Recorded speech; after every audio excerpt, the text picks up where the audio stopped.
Discussing worm farms. Hey,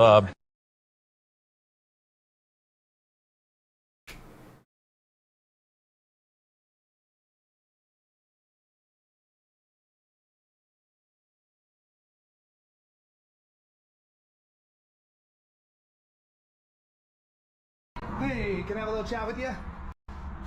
My name's Tommy. Can I have a little chat with you outside? I don't think you probably want to talk about this in front of all the people inside, do you? What?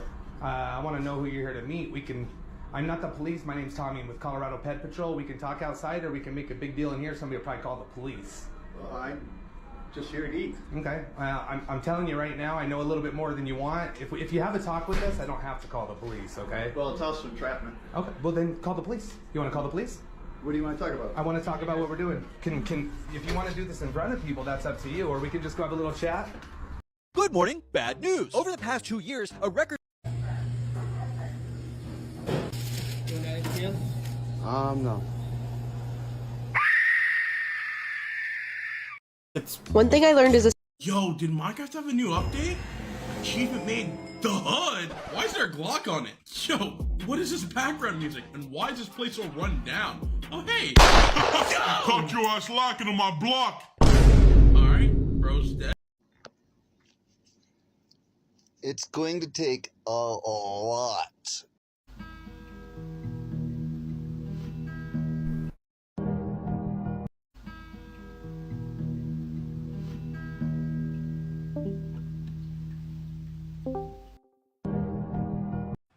How you doing, Mr. President? Hi, Kelly.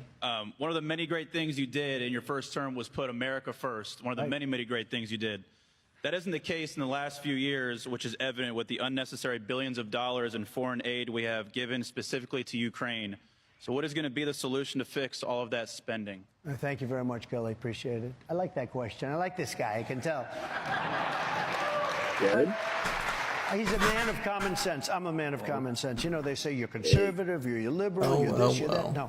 We're people of common sense. We need borders. We don't want to give foreign aid to countries that hate us. I mean, we're giving foreign aid to countries that hate us. If you look at the numbers in terms of the billions and even trillions of dollars that we give to foreign aid, and yet we don't protect our own border. We don't protect our own military. We have the greatest, I knocked out ISIS. Everyone said it would take 4 years. It took me 3 months to knock out, totally decimate ISIS. We took out Soleimani. We took out al-Baghdadi. We did a job like nobody's ever done. So you wouldn't be in favor of giving $60 billion more for Ukraine? Because they say without that money, Ukraine will definitely lose the war, which would then empower Vladimir Putin and endanger our allies. I guess the thing that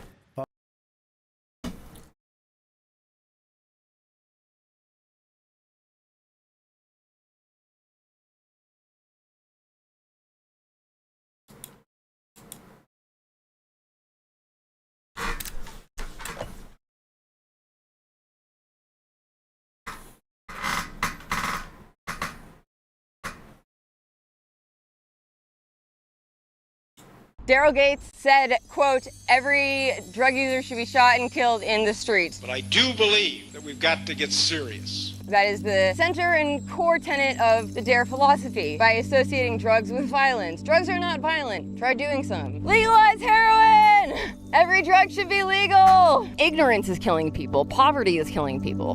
Heroin is a medicine. Look up Dr. Barbara Brouwer. Dr. Barbara Brouwer is a physician and scientist in Switzerland using heroin to treat schizophrenia and other psychiatric. It's a pretty strong medicine, though.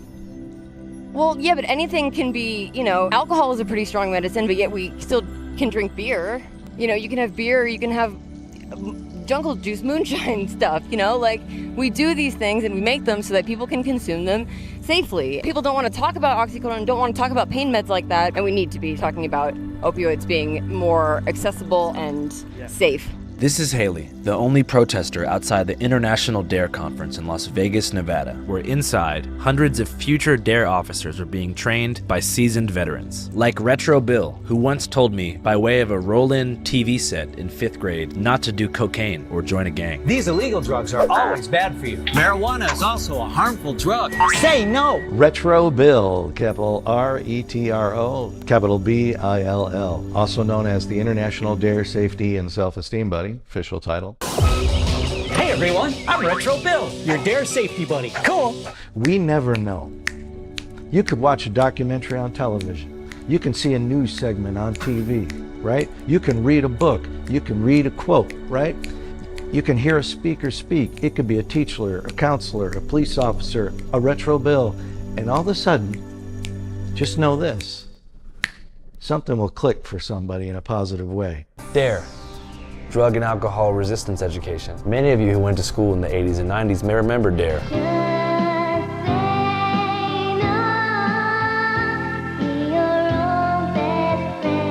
Get DARE in your kid's school too. So DARE began in 1983 in the LA Unified School District to serve the inner city community of Los Angeles.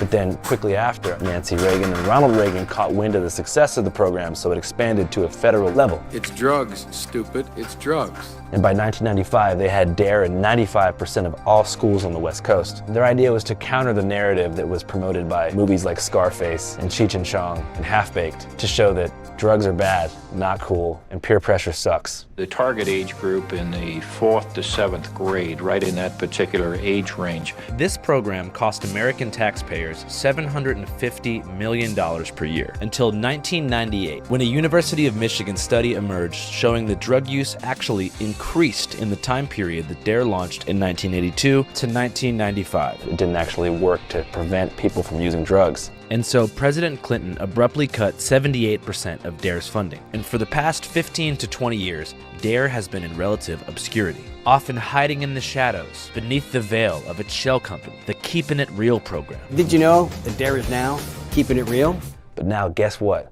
DARE is motherfucking back, y'all. DARE is moving forward into the next millennium. No more getting high, because it's 2023, shit's all different now.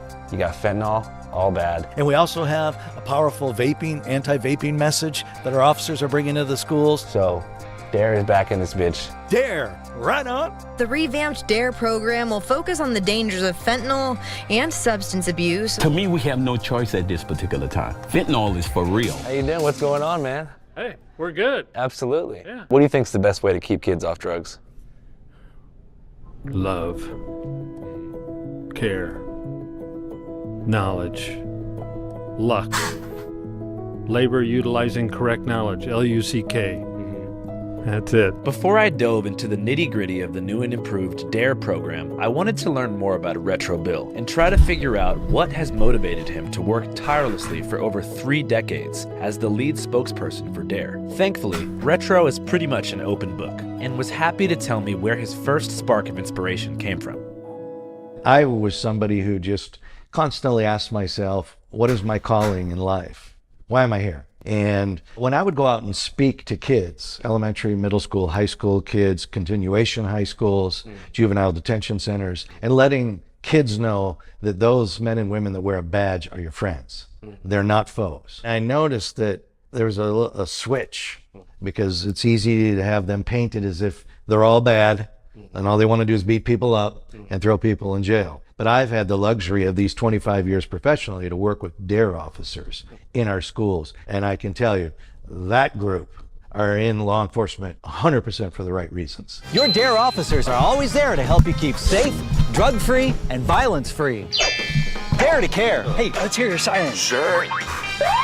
Cool. And by the way, I'm talking urban schools. I'm the only Caucasian in the building. And I know a lot of those kids are going home to tough lives. You said you were part Cherokee as well? Yeah.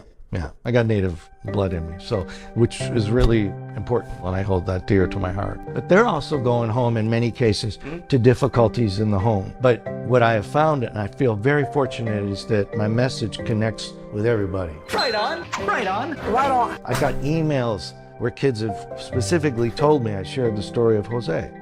Incredible kid. But he was in juvie, right? And at the time I spoke to him, he was then, and they had him back in the continuation high school, but he was under investigating for a stabbing, dealing drugs, blah, blah, blah. And man, he just sat there and he was gonna define me when I came to his continuation high school. And I knew he didn't want to let me in. He wasn't gonna let me in his heart. Because I also know that he's been let down by probably everybody in his life. So why is this dude that looks like Elvis gonna impact me? And ultimately, he got up, he said, Retro, you got in my head. And I said, before he walked out, I said, yeah, and remember this, I'm in your heart when you walk out that door. 3 weeks later, he told me in an email that he got jumped out of a gang 3 days later after hearing me speak.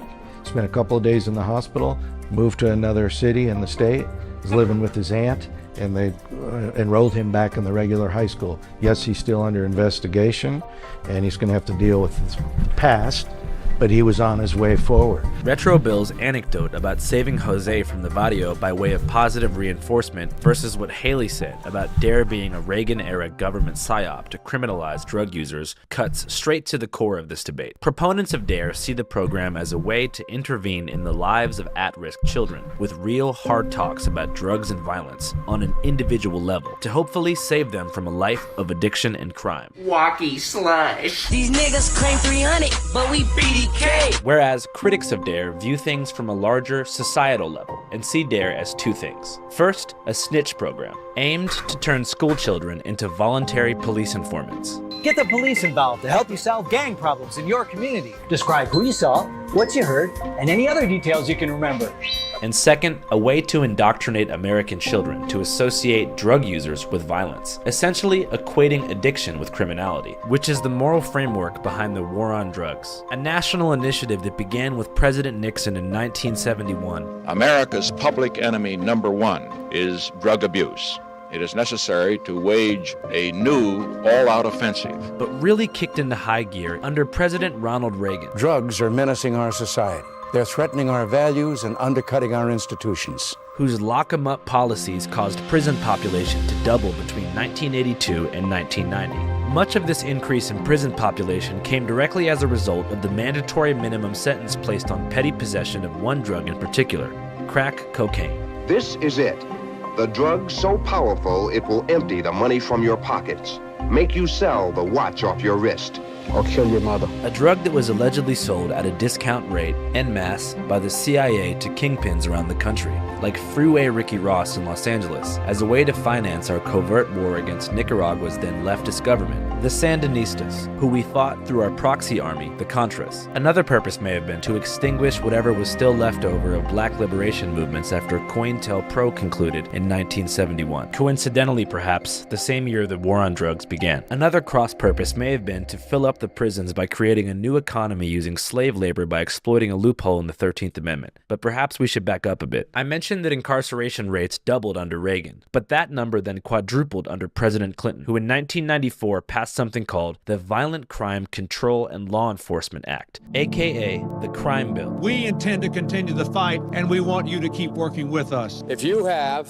a piece of crack cocaine no bigger than this quarter, you go to jail for 5 years. The crime bill introduced mandatory 3-strike sentencing guidelines, meaning any third-time violent criminal upon their third offense would receive a mandatory life sentence with no possibility of parole. It also allocated $9.7 billion for the construction of new prisons, and of course, $6.1 billion for school prevention programs, mainly DARE. To keep a kid off drugs.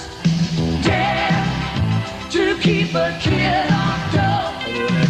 Dare to give a kid some help.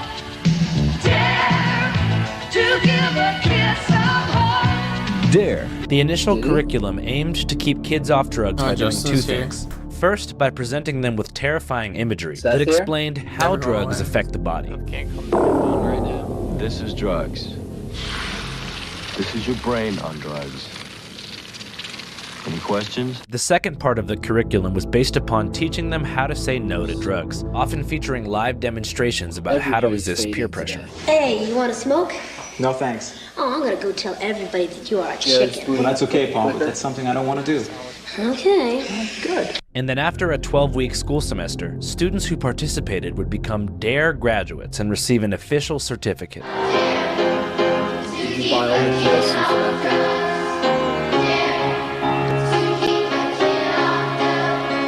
Upon further research, I was surprised to learn that it was not the success, but the failure of Ronald Reagan's initial DARE programs to reduce drug use and violent crime in the 80s that caused the Clinton administration to pass the 1994 crime bill, citing DARE's failure as their primary justification. It's important that we also understand that a DARE program by itself is not enough. That's the reason it's so important to get the crime bill passed with a balance of punishment, policing, and prevention that gives our youngsters a chance to grow in a strong, constructive way, and yet holds them accountable.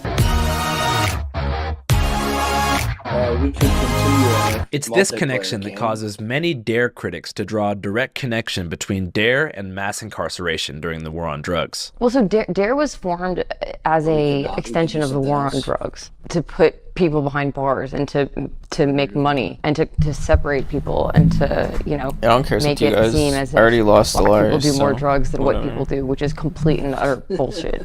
and the people at the you highest lost the liars levels by of society, leaving for they're all doing all I this went stuff to talk to too. Kyle. Okay. For an hour. It wasn't that long. You tell us. It was actually an hour. wasn't that long. Yeah. Yeah. Well, a lot happened in an hour. A lot happened in an hour. Everybody at this conference, somebody's got to, you know, whether it's a prescription that they're taking, or whether it's something they get from their second cousin, there was like a rebellion. you know, or whether it's their, you know, CrossFit lifestyle. We don't try to outlaw sex. We don't try to outlaw driving. We don't try to outlaw guns. We don't try to outlaw all these things that come with risk, but can be easily have these safety measures put in place. Speaking of which, much like we do with like pharmaceuticals.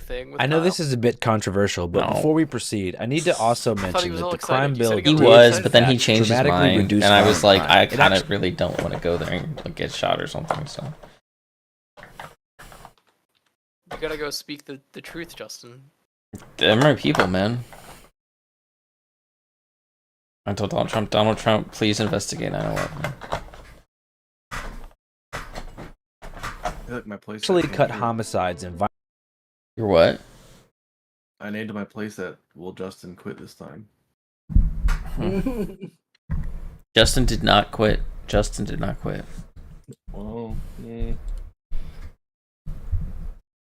violent crimes in half and legitimately made New York City 7 times Oh my safer God, in just I forgot 5 what the years. map And looks since like. then, despite what you might see on TV or read on the news, crime has been on a steady decline. I personally am in Jared's the favor of only radical person who's prison reform remotely and do not intact. believe that our correctional facilities do I have anything to one rehabilitate system offenders. that But I find that has, too often the like, conversations about mass incarceration are had in complete ignorance in regard to the murderous mayhem that gripped every And we're large just American surrounded by city in these the early random 90s. Yes, fucking- the US government absolutely played a role in facilitating these environments, especially through residential segregation and urban renewal projects. But if you just look at the data alone and see that from 1960 onward, crime was only increasing, it appears that if something wasn't done, much like what's going on in El Salvador, violence only would have continued to escalate into the early 2000s. But that being said, I still think the Clinton administration went too far in terms of drug sentencing. Anyways, back to Haley.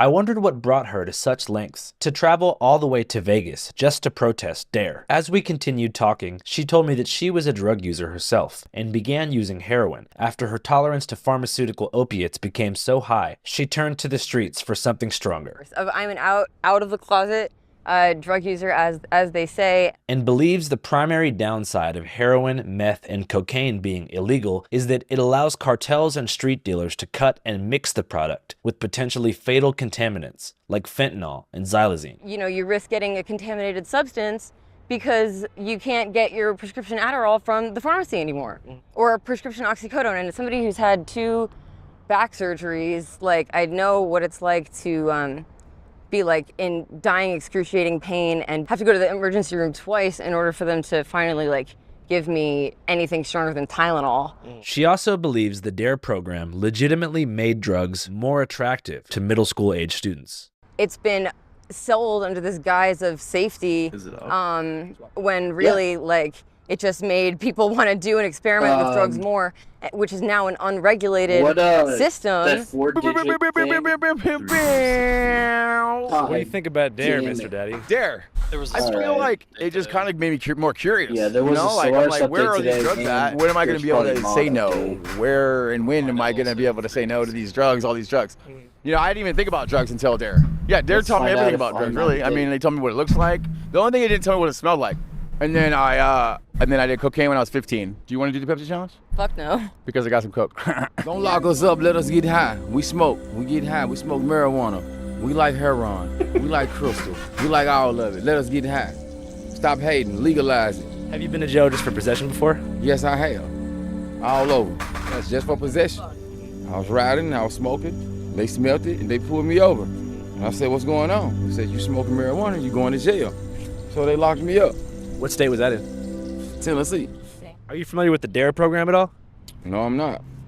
Never heard of it. After standing outside for an hour, casino security finally kicked Haley off the premises, and so I figured it was time for me to actually go inside, interview some DARE officers, get some hot takes, get down to business, and figure out once and for all what the hell is going on. Inside we have 500 future DARE officers who are being trained on how to stop kids from smoking that shit. So let's go inside, talk to some people, and dare to do some interviews. Come on, fellas.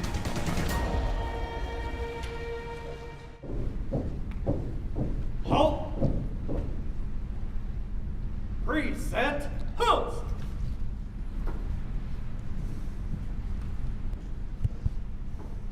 Upon entering the conference, I was honestly a bit surprised. I guess I expected a vivacious training session, but instead, it was more of an award ceremony, dedicated to crowning the DARE Student of the Year, and of course, the DARE Officer of the Year, a man named Captain Gilmore. Captain Gilmore does a fantastic job of meeting with those students, letting them know how these things can have negative impacts on their life. Thank you, Officer Gilmore, for your dedication. Unlike Retro Bill, Chief Gilmore is relatively new to the program, but was quickly able to rise in the ranks with his caring but no BS attitude. I'm Chief Mark Gilmore from Kosciuszko, Mississippi. Congratulations, man. Well, thank you very much. How does it feel? Feels great. Hey, something I never imagined before.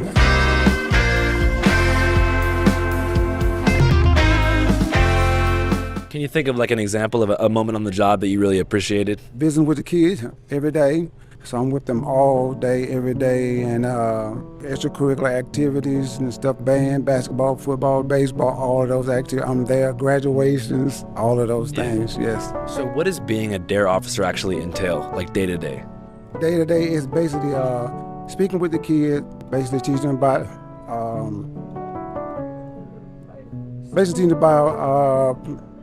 some drugs, not much, but making healthy and wise decisions. Unlike many other DARE officers who hail from big cities with big city problems, Chief Gilmore is from Kosciuszko, Mississippi, a small, relatively poor town with 7,000 people, only one of which is a Pacific Islander. But aside from that, it's also where Oprah Winfrey grew up, and is genuinely a great town to visit. I suggest that all of you watching visit Mississippi. It gets a bad rap, but it's a nice place. Anyways, in your city, which drugs are most popular among the kids? I would say marijuana is the most unpopular. Yes, sir. It's that gateway drug to something more serious, like your cocaine use and things like that.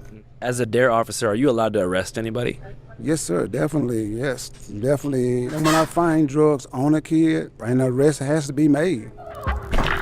Federal data from the most recent school year available shows 715 students 5th grade or younger arrested at school. When you arrest them, do you take them in or? Yes, I take them in, or either I call the local police department to come in and do transport for me. Yeah. And I go ahead and do paperwork on them and everything, and I handle all that. They just do transport for me. Yes, sir. Would you do that for any amount of drugs that you find? Yes, sir, definitely. Yes, definitely. Yes. Definitely. No questions asked. Yeah. Mm-hmm. Even like a tiny little bit of weed? Definitely, all of it. This drug is just drugs to me. Some are worse than others on the body. And, but yeah, I think all of them are on the same umbrella. Midway through this conversation, I began to understand why having DARE officers in schools has been such a contentious issue and is so criticized by groups that advocate for criminal justice reform. It's because DARE officers actually take kids to jail from school and process them in the juvenile criminal system, as opposed to the school's disciplinary apparatus, which is primarily ran by the principal, the Board of Education, and the superintendent, none of whom are required by law to cooperate with law enforcement in prosecuting nonviolent offenses, like drug possession. But the presence of DARE officers in schools changes everything. And for those caught with petty amounts of drugs in school, DARE officers turn what could have been a suspension by the school administration, or a couple hours in detention every week after class, into a criminal arrest, and maybe a juvie sentence, which is proven to have a drastically negative impact on the trajectory of a student's life, and quite literally airdrops them into the school-to-prison pipeline. What age do you think kids are most at risk? Well, to be honest, around that 9 to 10-year-old. Really? Yes, sir. 9 to 10-year-old and up. And I've seen kids that I have actually mentored over fall into those traps of the marijuana game, you know, and so it's very disheartening. And it's something that's very saddening to me, to my heart. Why do you think people use drugs in the first place? I think it have a little bit of both, of environment, that peer pressure that they fall into, which is very real, and it's a follow the leader kind of thing. They see others doing it, and those people have those influence on those kids that even sometimes adults and parents don't even have that type of influence on the kid. When someone can come in and influence the kids to do drugs and other things. After presenting Chief Gilmore with his award, they said it was time to inaugurate the 2023 DARE Student of the Year and award them with a $20,000 college scholarship. Our 2023 DARE Scholarship recipient is Lily Long.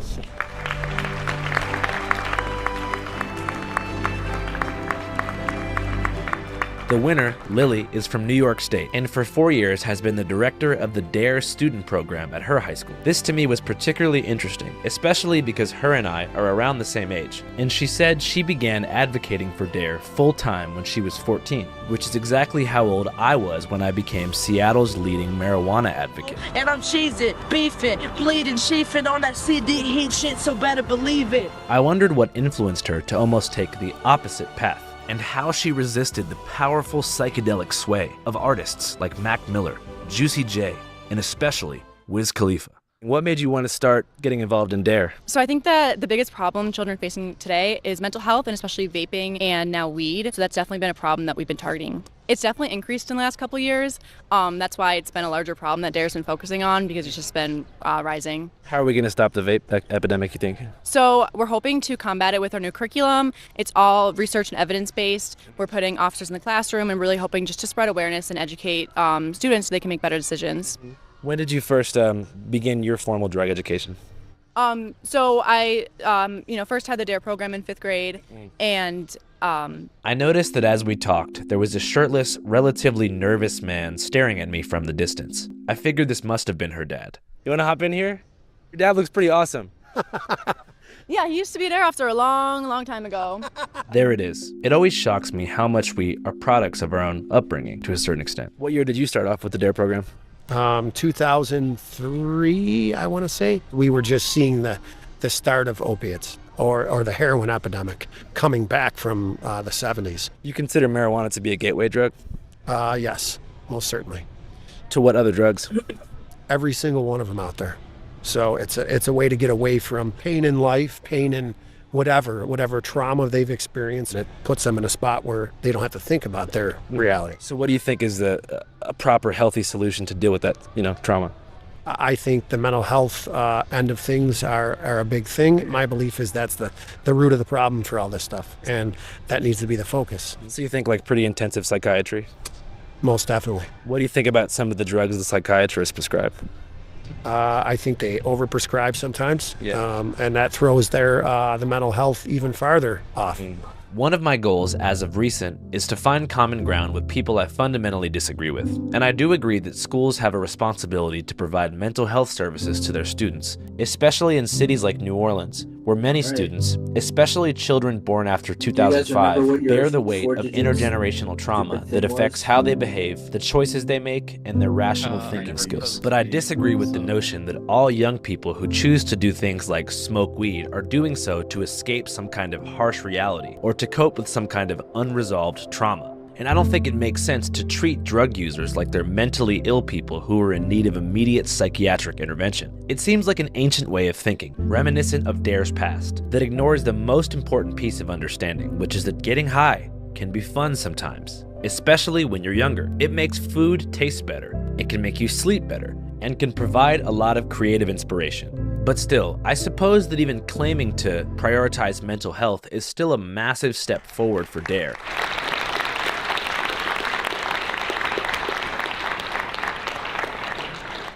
This is Alex Mendoza from Irvine, California, 2022 DARE Officer of the Year, a highly influential figure in the modernization of DARE's curriculum who's actively tried to shift the program away from its former scared straight model. I've had plenty of parents at a DARE graduation that have come up to me and have said, "Oh, do you guys still show, a giant box full of drugs?" And DARE has shifted away from that. And DARE really is, for me, it's a philosophy of empowering kids with some tools to help them navigate some of those waters. So I do things in my class like self-compassion meditation, right? So you say things like, "May I accept myself as I am, may I give myself all the love that I need."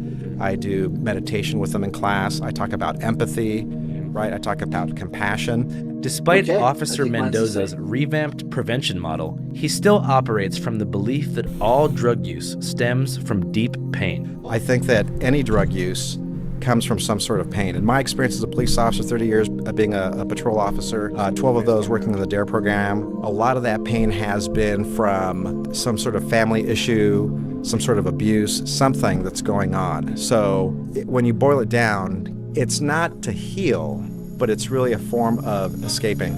And so for me, it's really about educating the youth that are out there to help navigate, give them the tools necessary to navigate whatever pain that they're going through. Could be a limiting self-belief. I've had kids in the past that believe that their parents don't love them, that they're a burden.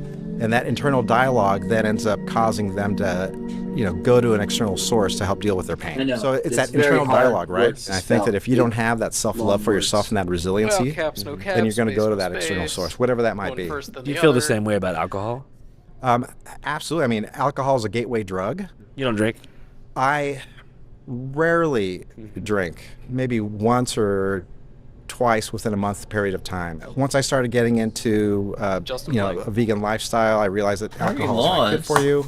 And so when my daughter, she's getting married, so I can't build a big enough army. Recently I toasted and had half of it, and that was the end of that. It confused me that Officer Mendoza had such conviction in his own ability to moderate alcohol and recognizes its recreational, celebratory function, but seems to harbor an opposite opinion about all drugs deemed illegal. Do you feel that marijuana could be treated the same way, like semi-recreational, not necessarily a gateway drug? There's so many things about marijuana that go far beyond But you're going to have to really pick your our understanding, right? From a lot of the statistics that are out there, obviously, they say that it can be more dangerous than tobacco products. I mean, I know that there's people out there that say that marijuana could be used to treat people that have some sort of illnesses to help them navigate and deal with that.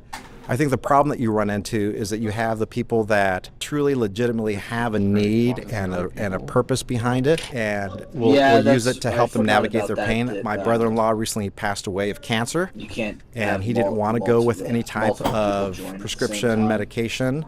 He wanted something natural, and he resorted to using THC to deal with his pain, and it helped him. He passed away, but it helped them navigate that, right? And then you have, unfortunately, people that will use that as an excuse to try to use that product for recreational purposes. Truth be told, I genuinely think Officer Mendoza has good intentions, but I don't think DARE can truly move forward unless it can accept the fundamental truth that drugs, for many people, can be fun and won't necessarily destroy your life, but they can. Anyways, as the conference wrapped up, the president of DARE, Top Dog Francisco Pagueros, gave a closing speech. To be honest, he was the man that I really wanted to talk to. A 4-decade DARE man who served as an eyewitness to DARE's genesis in the 80s, decline in the late 90s, and now I guess rebirth in the 2020s. But still, I was skeptical as to whether or not I could make it work. But I guess my mustache and reflective glasses worked wonders. And so, on the late afternoon on the final day of the DARE conference, I got President Pegueros to my hotel room for an exclusive one-on-one sit-down interview. Well, thanks so much for making the time, man. I appreciate it. First name is Francisco. Last name is Pegueros. P as in Paul. E-G-U-E-R-O-S. Got in it. a former life, 26 years with the Los Angeles Police Department. Currently the president and CEO of DARE America, DARE International. Frank Pegueros is the president of DARE America. The DARE program was started in 1983. I got involved in 1984. It was actually a year after the program was started.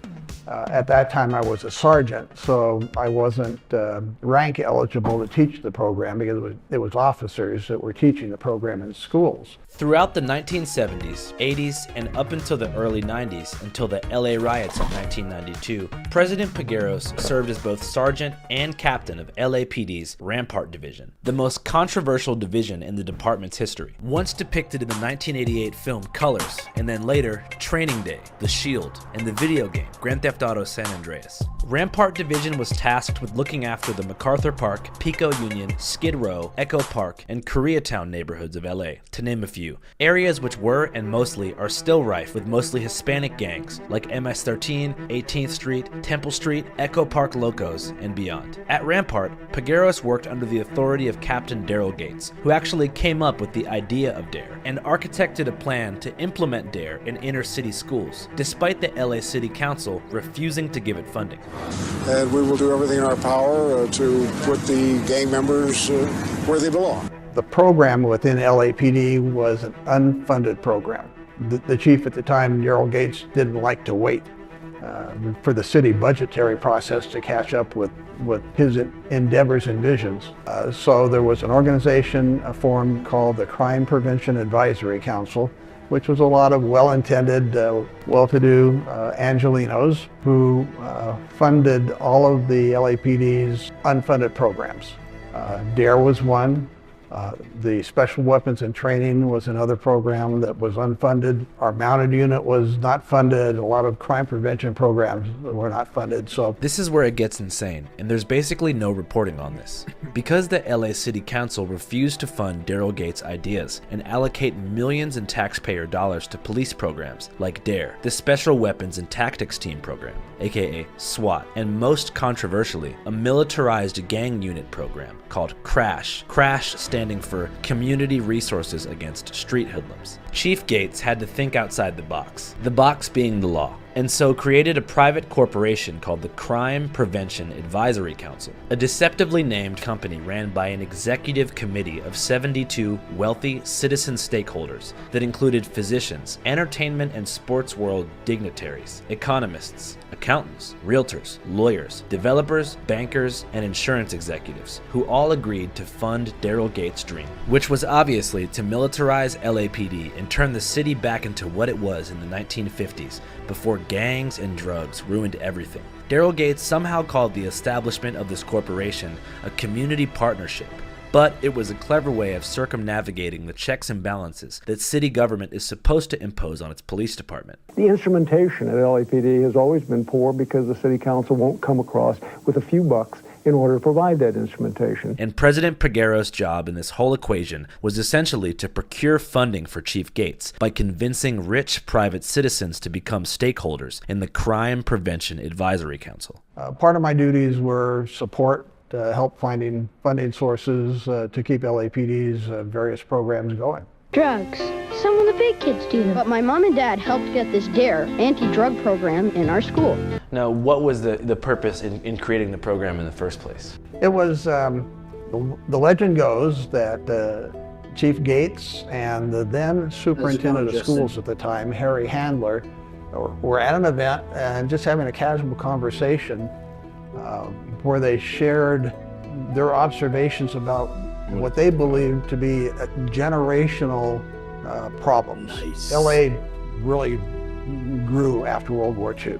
That was probably the biggest growth spurt that we had. So after World War II, there was a certain percentage of people within the population that were repeat problems for the police department. And as it turns out, the school district was saying it's kind of the same people. These are no good, miserable sons of bitches that are plaguing this city, and we got to get rid of them. Yes, LA grew massively after World War II, but specifically it gained over 300,000 new Black and Hispanic residents in just 10 years. Most of the Hispanics were coming from across the border from Mexico, whereas the majority of Blacks were coming from the American South in a mass exodus called the Second Great Migration, which we covered in our video about Philadelphia. Much like white Philadelphians, white Angelenos feared having Blacks and Mexicans in. What? I wasn't here. We know.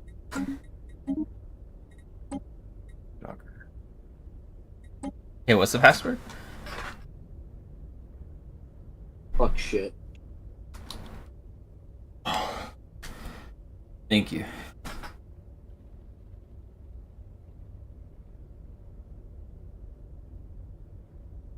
Oh, it says the host is currently processing other hot joiners. Yep.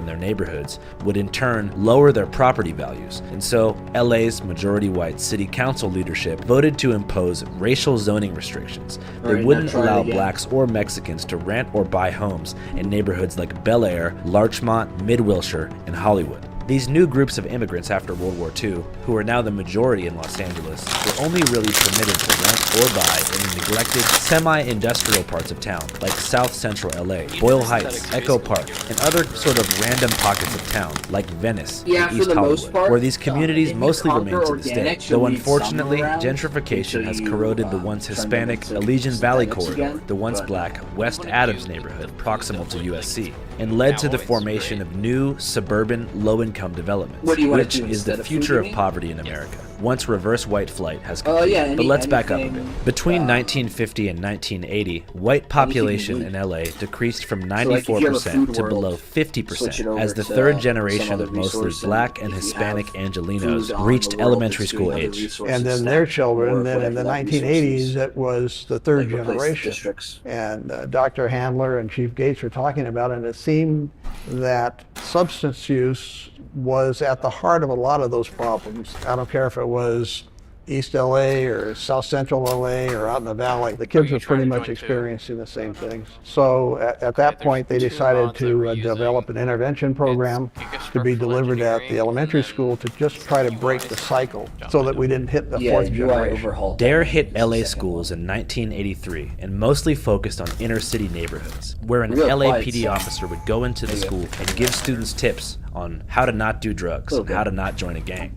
Initially, the lessons were geared around information dealing with alcohol, tobacco, and marijuana. So the officer would go in once a week for 17 weeks and deliver the lesson. The introduction of the DARE program had a most fascinating time. Dax when it began, the most popular drugs were PCP, marijuana, cocaine, and Quaaludes. But only 3 years after DARE's introduction, the crack epidemic began and made all of those drugs seem like child's play. And I guess 85, is that when the crack epidemic started?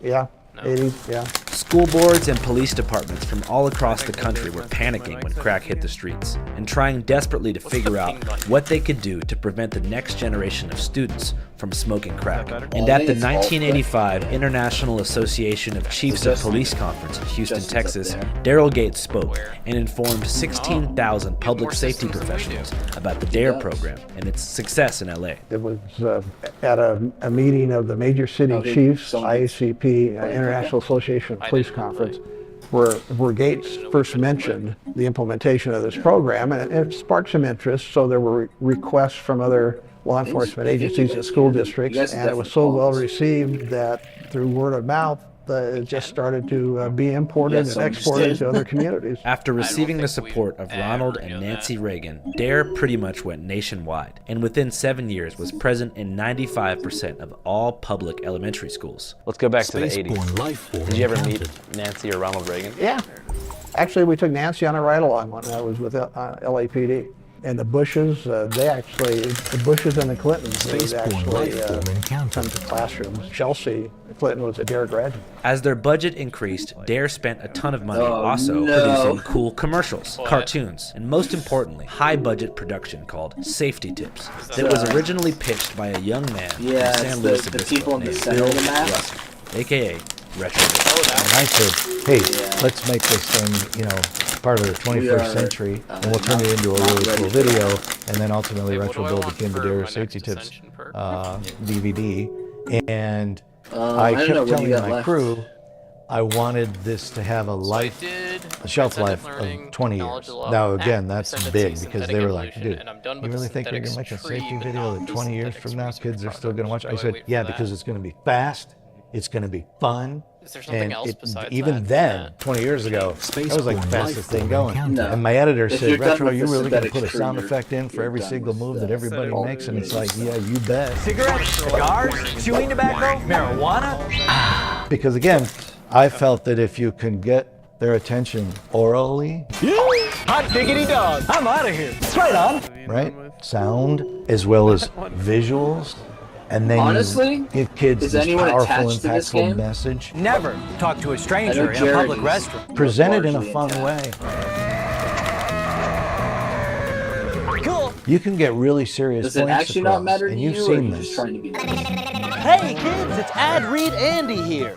Cool. You ever got a spam phone call or an email from God knows who trying to sell you some product or waste your time?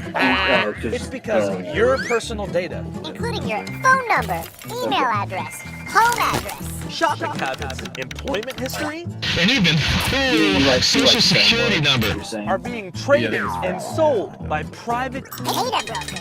Okay. What? I mean, how the heck did those people get my number? But with Incogni, that can all go away. No, yeah, but just seriously, can actually have the service called Incogni. Incogni. You can go on the Stealing someone else's With your permission, AI's country. Incogni will essentially contact all these pesky data brokers on your behalf and gets you the hell out of the system. That means no more spam phone calls, no more BS emails trying to sell you some shit you don't even need, homie.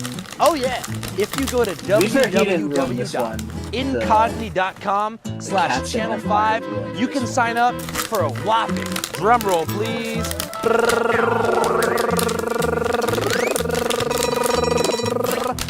60% off. How do I have 42 That's right. credits? www.incogni.com/channel5. 60% off. Remember, I was like so Cool. broke. It wasn't just about drugs. You also talked a little bit about graffiti. And I have Right. 42K. Well, anti-graffiti and anti-sticker on public property is a big passion of mine, and I've known if anybody goes to Retro Bill's social media pages, they will see that I regularly go out on the weekends or when I'm free and some things are personally up and some things are spray down. paint over, and I match the colors on those signs and those poles because Honestly, I just okay, find it resources, offensive. but my And I research believe skills as suck citizens, dick. we all owe it to each other to not only look out for each other, but look out for your community. You think graffiti is pretty bad, though? I do. And it's gotten worse. Tenderloin, but we all locked in over here, man. We got face car valid all through these trenches. How come you think? Why has it gotten worse? Because I don't think there's any accountability for it. Shout out to Diego. The Safety Well, Tips DVD was I just think one part of the Justin is already program's gone, youth-targeted advertising campaign. Oh. DARE Listen also up. produced coloring books and fun pamphlets that taught kids how to do things Oh, we like can I mean, resist whatever you peer guys pressure want. and say no to drugs. I'm kind of At the already conference, lost. I picked up something that I personally In this remember one or reading for when I was tonight? a kid that gave me 5 Oh, techniques no, to say no like, to smoking weed. I wanted I to do a lost the original live thing. demonstration with Retro Bill, the king of resisting peer pressure, to see what he would do in many situations that I was in as a kid. Ooh, we're gonna role play. I don't know how many hours I see that you're I have. looking pretty down. I got a bong in the car. Maybe we If should you go guys out are going and till see 5, if you guys are going till 5, You think it's I gonna look be down? tough. Bro, Let's I just do play this fucking and I'm Valorant. grateful. You know what? Valorant? I'm alive, man. You know, I fell out of a tree first day of summer 2 years back. I was paralyzed from the neck down for 3 days. I tell you what, greatest high is when you can do this and you don't need assistance. Now I'll pass on the bomb man. Besides, my mom, If I ain't home for Fine. dinner, Executive I'm toast. decision. We play. Justin go. plays for as long Hey, peace, as man. usual. Plays I for as respect long that. as he's there. Then he Hey, can you want to smoke? maybe just No, tomorrow. thanks. Oh, I'm gonna go tell everybody that you No, are let's chicken. get. Well, that's okay, Paul, but that's something I don't want to do. At what year was Dare at its peak? No, I've had installers installed. I never Probably uninstalled. the late 80s. I said we. And that's kind of when the negative research hit. I'm trying to create a Some of the alignment research here. I'm reflected that practicing for my fucking DARE job. wasn't achieving the It's also outcomes that the apparently prevention class. community thought it should be achieving. In the early It's 'cause I 90s, a exited. large multitude of studies came out showing that among the DARE generation, We're gonna do a drug new use game. wasn't actually reduced. So the 1992 sixth graders had DARE, the 1980 Now, students did Jared, not. try and do a little better Right this here time. we see daily use of cigarettes. 1989, 0. In 1992, 1%. Drug, Wait, what did you say, alcohol, and Justin? tobacco consumption I appeared said, to Jared, be try and do a little better This could next have been time. for a variety of social and cultural factors, but critics of Th- DARE, th- in what this one was Figueroa my calls fault. the I prevention, should've- No, I should've pointed made at fuck DARE and those said, fuckers. "What's the point of funding this to the tune of $700 million per year when it's not really working?"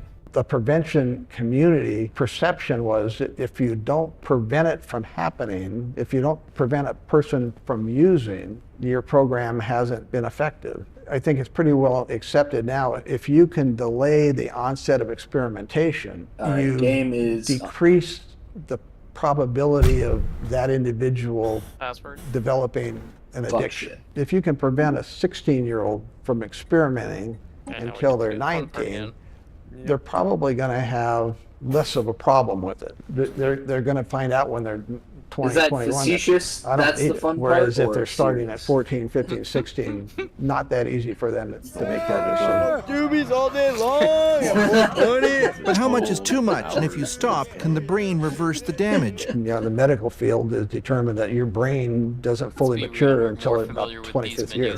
You know, the frontal part of the body, the one that deals with all the rational decision making, is the last part of the brain to develop, and it's not developed until your mid-20s.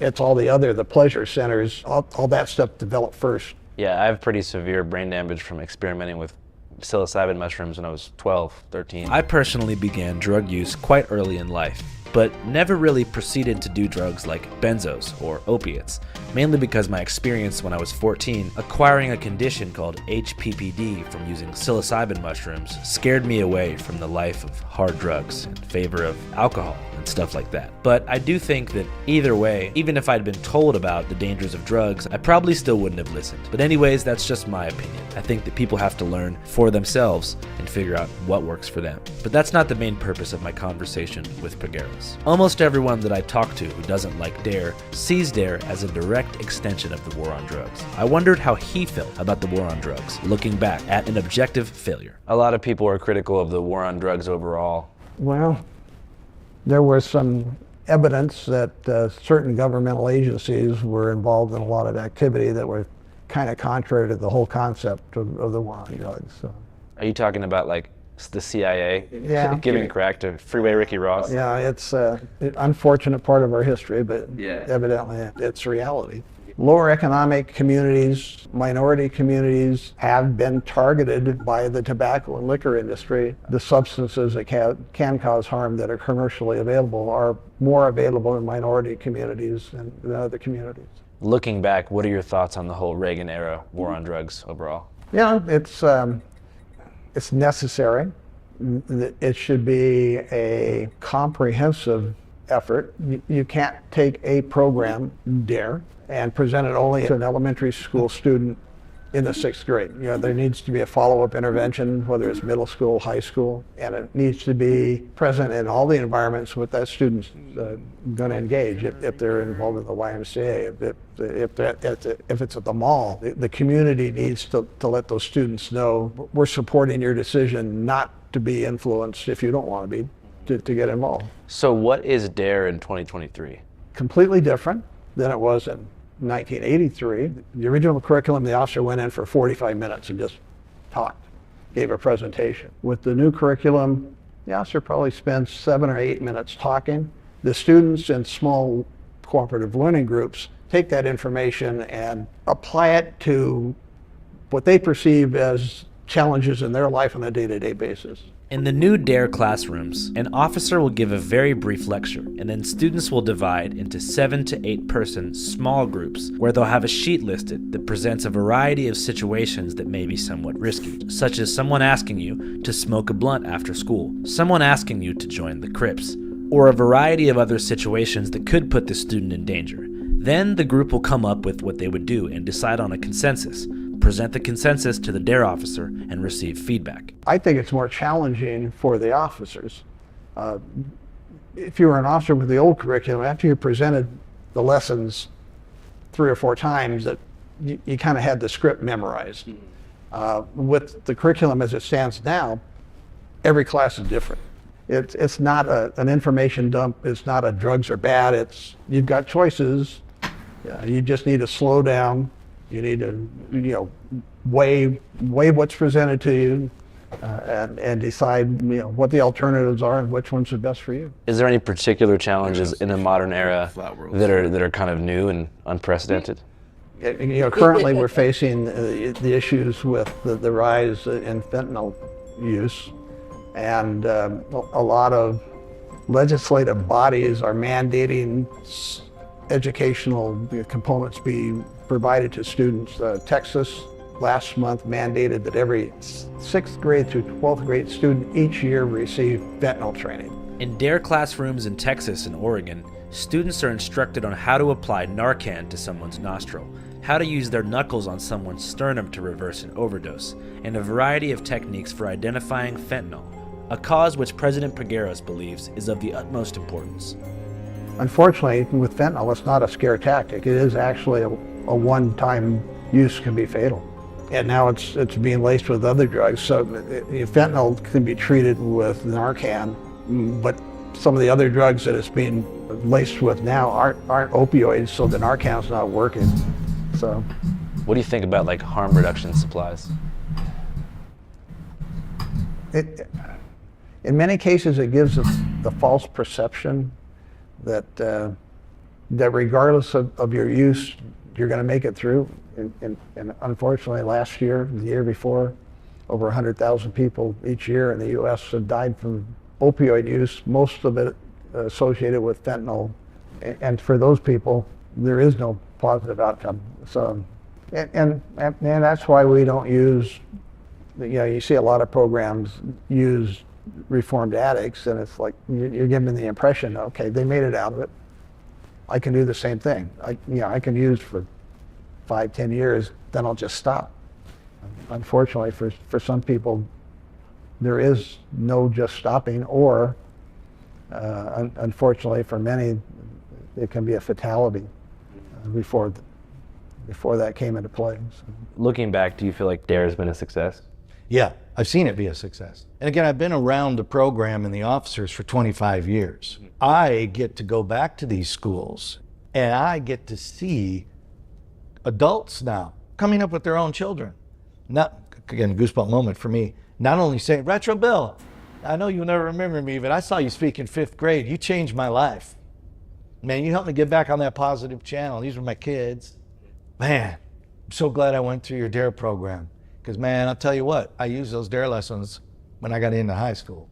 That, to me, shows me, without getting into all sorts of research and the numbers they've done and showing, graphs and all that stuff of the effectiveness of the program, firsthand. A large military. Like if somebody goes, is Retro Bill impactful? So if your military is a certain size, his work. Yes, you'll get like talk to anybody that knows me or has worked with me and been around me, they will tell you, I've been there as a deputy in the room right now is a friend of mine who's been bringing me to her schools for 22 years, and she can tell you right now that I was approached by a 22-year-old girl, it's talked about at the DARE conference just a few weeks back, who was, as I was going into a restaurant for dinner with friends, and this girl, so cute with green and purple hair, she got up from a group of friends and she's like, Retro Bill!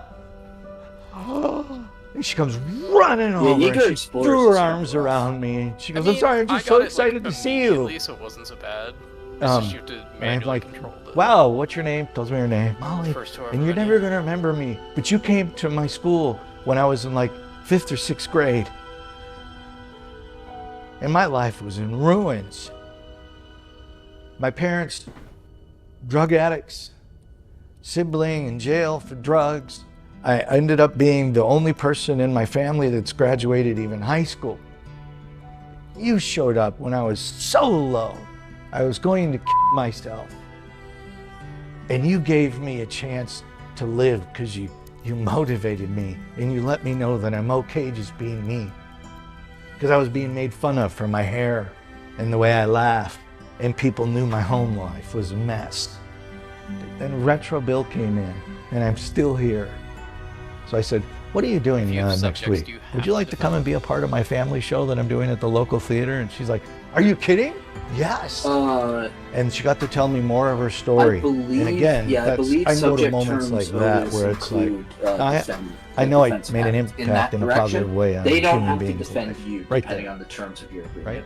And you often hear for people instance, say, we can feudal change one, society says your subjects or cannot help have one full person, agreement terms, change expansion, one life, limited, do not join subject help one orders, person get limited sober, diplomacy. or not go down that path of trying something does that's this mean? destructive.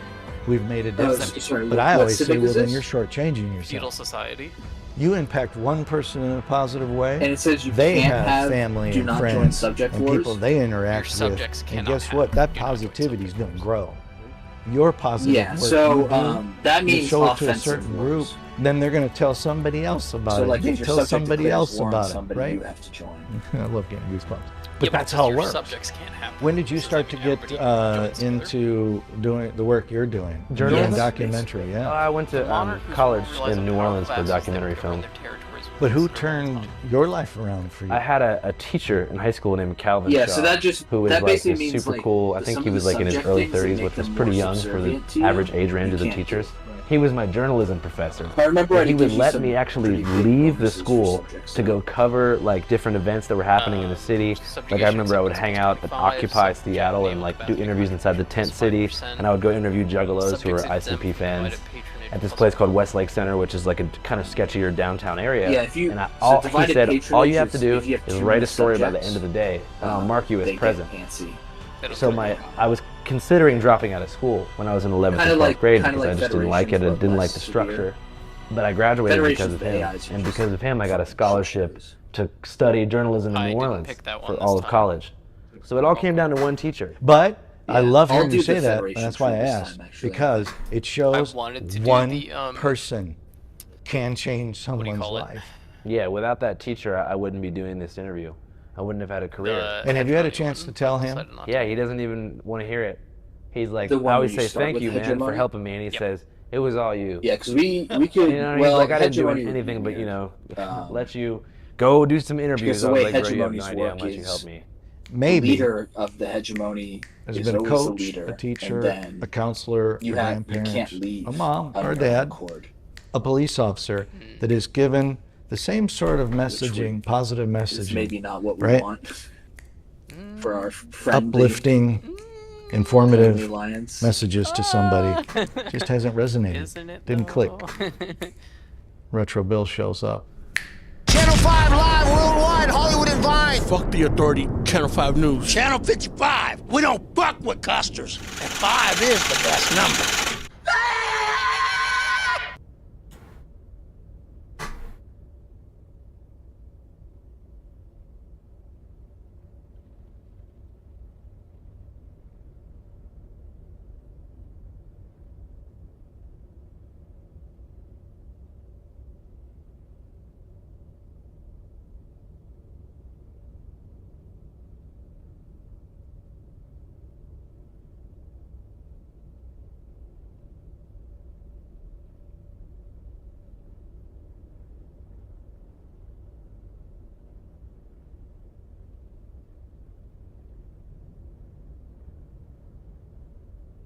If you are a new TikToker, do not scream.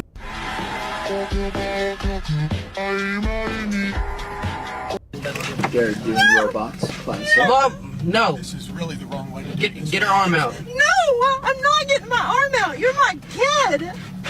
Stop. You're Stop. my kid. Justin doing the same picture. Stop. No. What? Is it? Are you doing the same Empire as before? It's the same Empire, but it has a slightly different twist. Oh. I'm not gonna stop. Are Are we gonna like this twist? I'm not sure. It says it's not balanced for multiplayer, so we'll see. Are you doing the start in the outside of the map thing? Yeah. That's the one Jared did. I mean, it's relatively safe. You just gotta, you have to be aware you're like getting planets is something you actively have to do.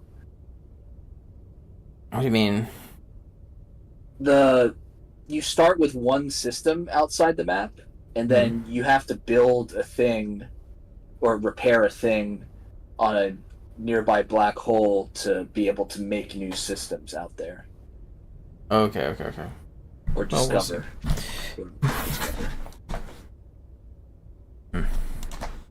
So late game. I can't. Stop! Ow! If I have to use force to get you out! It's a simple issue. This is ridiculous! Come home! No. Though to be fair, you are very unlikely to be confident. Did I get my... Okay, thanks. And I'm allowed to do whatever to get this baby out of the car? Can my husband help me? Please don't. No, get... Okay, Stop. Step parent here. No! Stop! No. Get out! Back up. Get out! Me? You just said I know. Here, ma'am. Hang on, Park. Hang on. He didn't say you have to get out. You ain't gotta step out. Just hold on. Yes, sir. Okay. She's your mom, dude. Yes, sir. And I understand you don't want to go. Yes, sir. Okay. But she does have the right to get you out of the car. Okay. Now, I know you want to go with your dad, and I understand that. Don't get me wrong, I do. Okay. I'm just saying, you're still a child, man. You're 14. She does have the right to get you out of the car. Right. Okay, but the whole fighting and arguing and bickering and trying to roll her arm up in the window, I mean, if this is going to turn into a disturbance, we need to handle this a different way. Can we agree? Yes. Okay. This is going from civil to disturbance. Yes, sir. Who initiated the force? She was trying to get the child out of the car, which is initiating her parental right. It wasn't technically force. It's not force? No, she was initiating her parental rights. Okay. Is that per law? Yes. Okay. Do you know which law that is by chance? Right off the top of my head, no, but I'm more than happy to go look it up. He's doing evil warmonger baby. I understand, but like I said, the whole this disturbance turning into disturbance. I'm sorry. Okay, that's where I get involved. I wasn't trying to roll her arm out. I was trying to get her arm out. I understand. I was sitting here. I witnessed everything. I saw what happened. Okay. So I was in the wrong? I didn't say either one of you were in the wrong. I just said this is turning into a disturbance, and that's what we're not about to do. Okay. Okay? I need you to just get out of the car So if we now. can talk about this in the civil way, I'm doing like adults, barbaric despoilers. we need to do it that way. Yes, sir. Okay? Yes, sir. You good with that? Yes, sir. All right. I'll let y'all continue this. There's nothing to talk about. He's adamant that he's not getting out, and I'm adamant that I'm not You sending did him away with my necrophage? ex-husband. No. There's nothing to talk about. Please. We can talk about what's Something's going on with how you necrophage. feel this way in the house, It's but a I am not necroid sending you click, somewhere right, where Des? I don't have Oh, a can good you do feeling that about while it, not even doing on your necrophage? regular I didn't know visits. that. Well, I want Yelled him at to go in then. Okay. He can't come in and mediate this. That's not his job, babe. I'm trying to get you to do it without... He doesn't believe in courts or cops. I'm trying to do it in a less expensive way because I've gone down the expensive route, which has broken me before. Why don't you go ahead and tell him what you think about police officers? That has nothing to do with what we're talking about. You don't have respect for anybody, even your own child. Completely irrelevant. You don't have even respect for even your own child to encourage him to handle a situation just impulsively like this. This is He's ridiculous. been pretty calm until he's been pressured from what I've seen. Yeah, I'm sure. From your point of view and the way you'll edit that, I'm sure. Will you mind emailing me a copy? I'm not going to Completely. answer that question. Will you please email me a copy of I'm that not so gonna I have answer that. record of it also? I'm not going to answer that.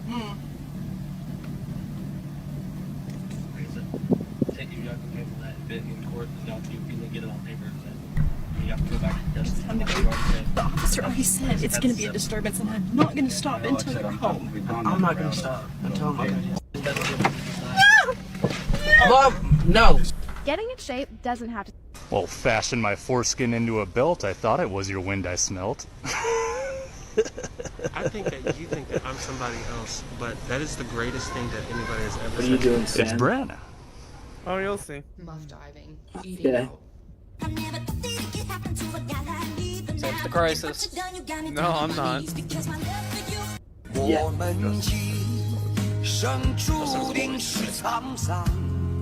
Justin, last game, Justin was mostly just his own crisis. I was doing fine until You left for an hour? okay, Yes. fine, yeah, but before then I was doing fine. I'm saying this because we must be saved. The Lord is powerful and he will smote the sinners and send them to everlasting.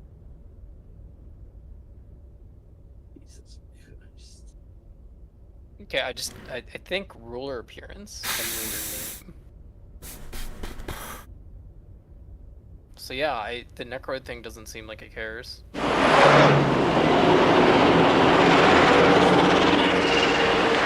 Mingling with the rush hour traffic, Red Army armored personnel carriers on the streets of Moscow this morning, heading to the Kremlin. They first moved in at 4 a.m., the first sign of the coup d'etat that removed Mikhail Gorbachev from power. With tanks in Red Square, the official word from the new government, calling itself the National Emergency Committee, was that the architect of Glasnost and Perestroika was too ill to continue in office.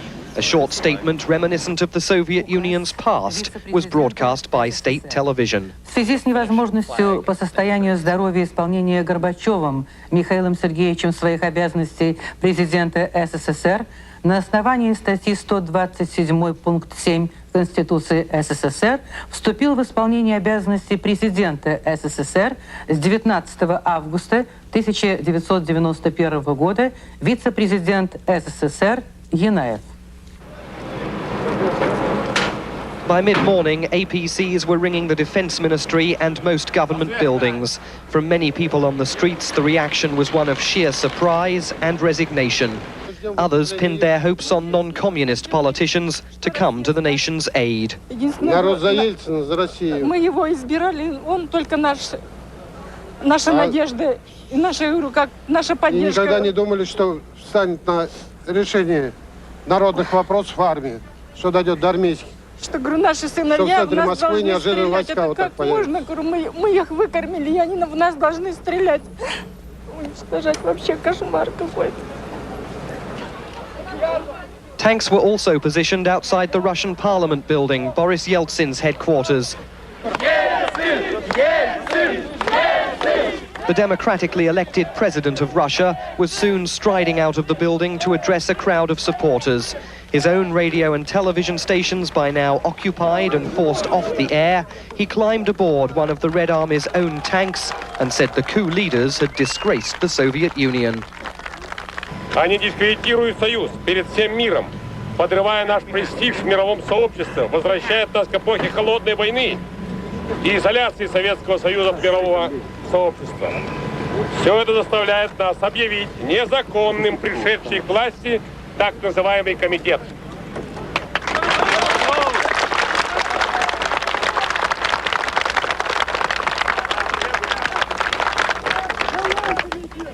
Соответственно, объявляем незаконными все решения и распоряжения этого комитета. And he went further, calling for civic resistance to the hardline grab of power. Обращаемся к военнослужащим с призывом проявить высокую гражданственность и не принимать участие в реакционном перевороте.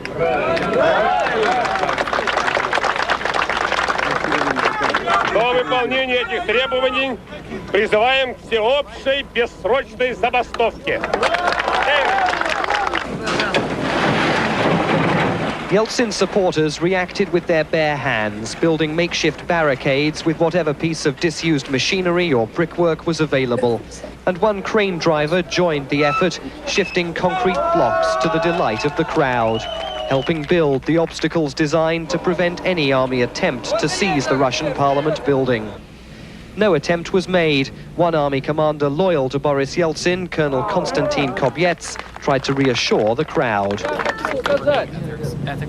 Что все, кто носит военную форму, у которых бьется нормальное, честное сердце гражданина России, никогда не позволит того, чтобы армия выступила против своего народа. И поэтому в этих условиях сейчас важно первое – не дать спровоцировать никому себя. Пускай она стоит спокойно раздает. And with Radio Russia and Russian television prevented from giving independent information, leaflets were soon pouring out of the Russian parliament's windows to give people the latest news. The nation's new rulers didn't appear in person until late afternoon. They called a news conference. Gennady Yanayev, the man who until yesterday was Mikhail Gorbachev's vice president, confirming the transfer of power and saying Mr. Gorbachev needed time to rest. Михаил Сергеевич Горбачев находится в полной безопасности, ему ничего не угрожает. Единственное, надо определенное время для того, чтобы он просто восстановил свои силы. Ну, в таком режиме, дамы и господа, работать, в каком работал президент Горбачев все эти последние 6 лет, естественно, и организм изнашивается немножко. Я надеюсь, что мой друг, президент Горбачев, будет в строю, и мы будем еще вместе работать. Yanayev was Gorbachev's choice for the vice presidency last December, a choice many radicals said had been forced on him by conservatives within the government. Backing his grab for power today was the head of the KGB, Vladimir Kryuchkov, a man who has not hidden his animosity towards the country's fledgling democratic steps. Boris Pugo, the interior minister, is also a member of the emergency committee. His troops were responsible for the killing of Lithuanians seeking independence earlier this year. And Gorbachev's prime minister, Valentin Pavlov, also turned against the man who promoted him. Only last week he said the country's new Treaty of Union could result in a power vacuum in the Soviet Union. Today, the men who say they took action to prevent that also said they were as committed to reforming the Soviet Union as Gorbachev himself. Я хочу сказать, что мы надеемся на то, что Михаил Сергеевич, поправившись, вернется к исполнению своих обязанностей. По крайней мере, тот курс, который начинал Михаил Сергеевич Горбачев в 1985 году, этому курсу мы будем следовать и дальше. One of the committee's first actions was to silence Moscow's Radio Echo, the first news radio station independent of the Soviet state. This afternoon, journalists continued to prepare programs as usual, unable to transmit them to the people. At 7:55 a.m., KGB men came here and said that we must stop broadcasting. They stood here just around us. Also taken off the streets, reformist publications like the news weekly Ogonyok. The latest edition of the magazine, directly associated with Glasnost, was rolling off the presses only last Friday. From tomorrow, just 9 newspapers will be permitted to publish, all of them, like Pravda, supportive of the Communist Party and Marxism-Leninism.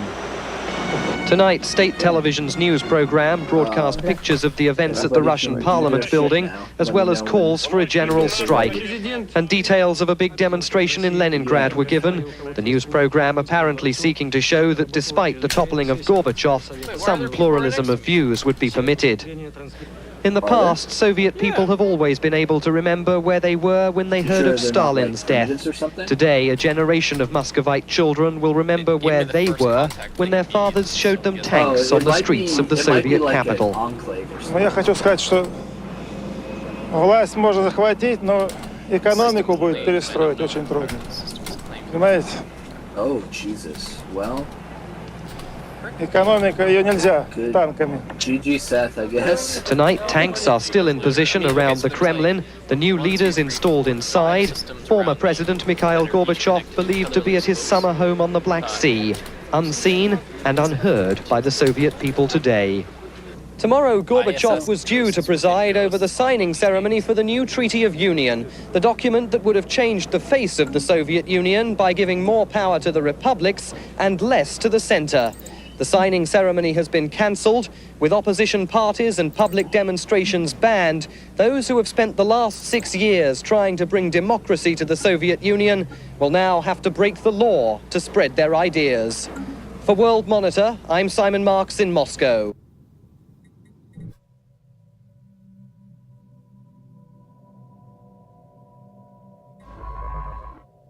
As 1991 was reaching its end, the Soviet Union, the world's second superpower, was in the process of catastrophic political collapse. This outcome had been fairly apparent for over a year now, and the Soviet president Mikhail Gorbachev had tried numerous policies to preserve the USSR. These included widespread reforms, notably Glasnost, which opened up the press, allowing for criticism of the government, and Perestroika, which reformed the internal operations of the USSR, notably by instigating economic reforms which allowed private enterprise and foreign investment, something which upset many hardline communists. Whilst the collapse of communism there was by late 1990 seen as mostly inevitable, the collapse of the state itself wasn't so certain. In early 1991, as part of Gorbachev's democratic reforms, there was a referendum on whether or not the USSR should be preserved, which was approved by over 3/4 of the people from these areas. The other areas had, to use a technical historical term, noped out and didn't take part. Now, when I say that people voted to preserve the USSR, I don't mean the Union of Soviet Socialist Republics, but a new state, the Union of Soviet Sovereign Republics,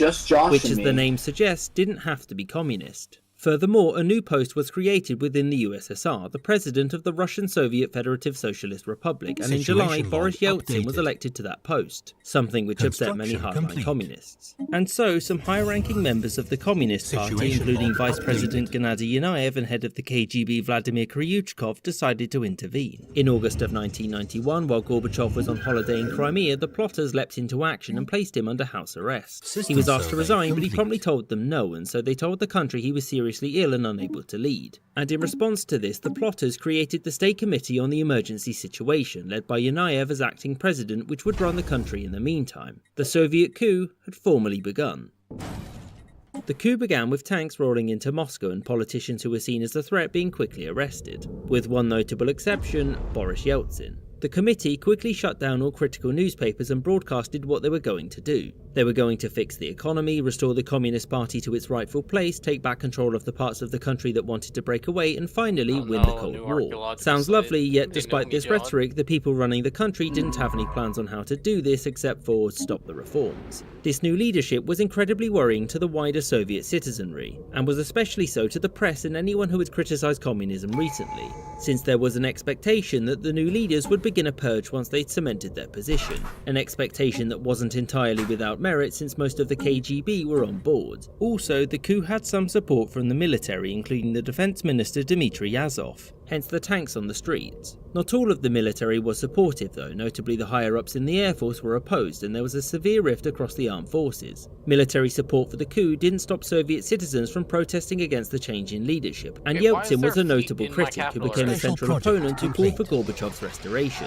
He was also supported by a sizable part of the Soviet army who, together with some civilians, formed a barricade outside the White House. Not that one. In Lithuania, which had declared independence the year before, Soviet troops were still stationed there and a committee planned for its reintegration into the USSR. Council agenda ready. Across the USSR, widespread protests and strikes broke out as many politicians, both communist and not, opposed the committee's actions. Furthermore, Western leaders condemned the coup and halted all cooperation with the USSR. Within the Soviet Union, the individual republics were split down these lines, and the committee wasn't without some support internationally. Communist states like Cuba, North Korea and China were supportive of the coup, since they felt that Yanayev and his colleagues were right and they had no interest whatsoever in losing the primary defender of global communism. Things started to heat up as demonstrations became more incensed and there were some isolated incidents of violence. This was also the point where some in the committee realised that they weren't going to be successful. The day was also rounded out by Estonia unilaterally declaring independence, which probably wasn't what the coup leaders were hoping for. Overnight, there was some fighting between soldiers on the side of the committee and those who had sided with Yeltsin, with Yeltsin's troops withstanding the assault. It was at this point that the rest of the committee realised that they had failed, and some of them subsequently fled Moscow. Yanayev opted to face his fate in Moscow, whereas the rest, barring one because, well, went to see Gorbachev in Crimea in order to hopefully not get purged once he was back in charge. The members of the military which had sided with the committee then switched allegiance and pulled all military forces out of Moscow. The Supreme Soviet, the Soviet Parliament, then announced that the crisis was over and that Gorbachev was restored as president. The coup was over. The remaining committee members were quickly rounded up and arrested, and order was restored to the streets of Moscow. There were several reasons for the coup's failure. The first was Gorbachev's refusal to resign, which robbed Genayev of any legitimacy in the eyes of the public. Another was that the military wasn't entirely on board, and politicians like Yeltsin kicked up a fuss. Yet the biggest reason that the coup failed was the people who took to the streets and stared down armed soldiers to prevent a return to the politics of old. Gorbachev's changes were popular, and the coup's leaders assumed that taking control of the party meant that they could stop them. Yet, where they miscalculated was that the party was no longer able to override the people and their support for the changes. The coup effectively doomed the Soviet Union and the Communist Party there, and the USSR itself would only last for another 4 months. The leaders of the committee were imprisoned, and Yeltsin would go on to become Russia's first president. The last-ditch attempt to preserve the Soviet system was a failure, and the fact that it didn't spiral into a wider revolutionary conflict is honestly quite amazing. I hope you enjoyed this episode, and thank you for watching, with a special thanks to my patrons: James Bizanet, John Lucid, A Man of Culture, Danny Maloney, Little Holiday, John Bizges, Rob Waterhouse, Mo, James Castaneda. Why is my fleet all the way out there? What's happening? What?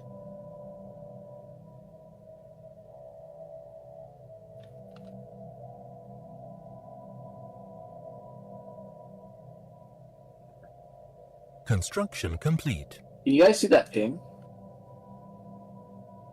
Is it on the galaxy map? Suck a bag of dicks, while Zapdofickle should just stew with that fake. I was kind of curious if we could ping locations before we found each other. Which would I feel it'd make it too plus, easy I though. guess. Yeah.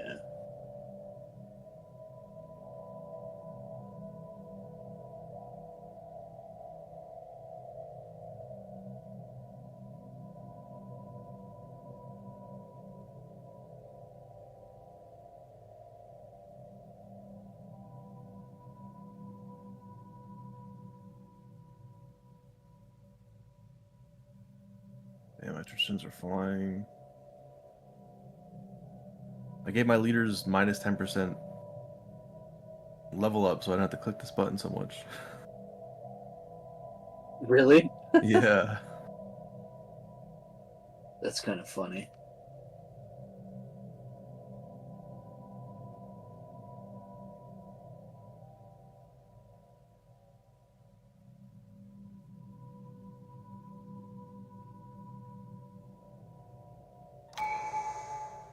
Oh my god, I've had 12 leader upgrades. What am I doing?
Hello everybody.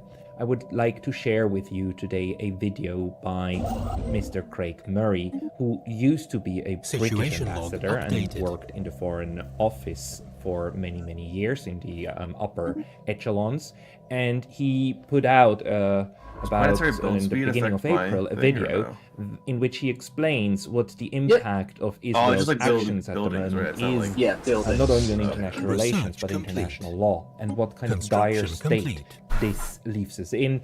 I will give some additional analysis about what he said after the video, but here's about 12-13 minutes of his video and his analysis of what's currently going on. Are you for real?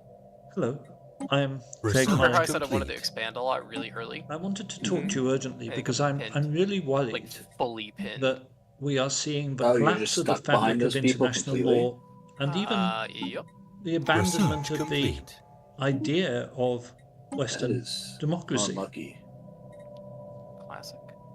I was worried that the world was getting hardened, getting inured to the genocide in Gaza, I myself found I wasn't crying so much in October, November, December when I saw pictures of dead babies, when I saw a small child burying an even smaller child, a brother carrying the body of his little sister. What's your empire size? Children crying over 54. The corpse of their dead mother.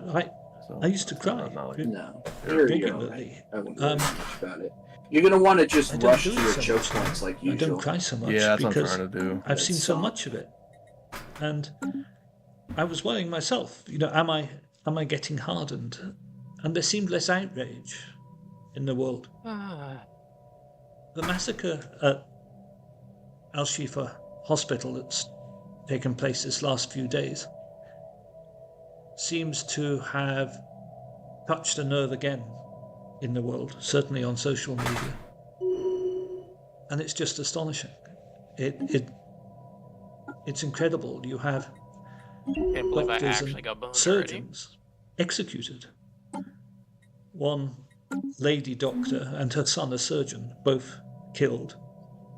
Many bodies found with their arms and legs tied together. No, I can't believe I got boned already. Executed, children shot in close range.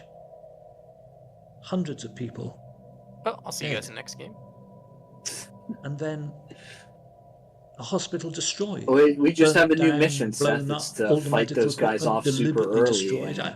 I've seen video of a child having its life support equipment turned off. What's and the lowest the floor fleet, to die total fleet size? IDF soldiers who themselves posted a video. That'll get you out of there. A 9.8 and remember, an 18, another 9.8, and another 18. Back when this all started. And that's in the one system? Israelis first. There's the two systems that are connected to me. Each one has two. Each one has two. Hey, look, let me do the research for survey speed.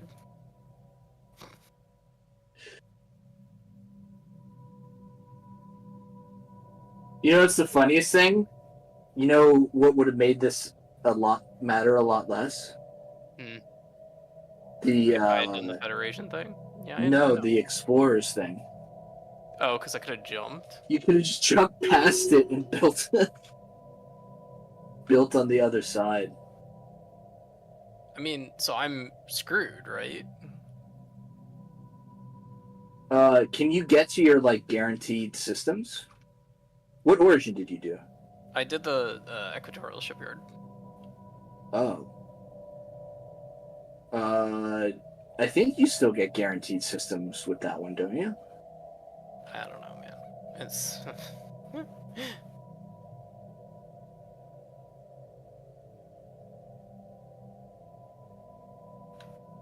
Special project complete.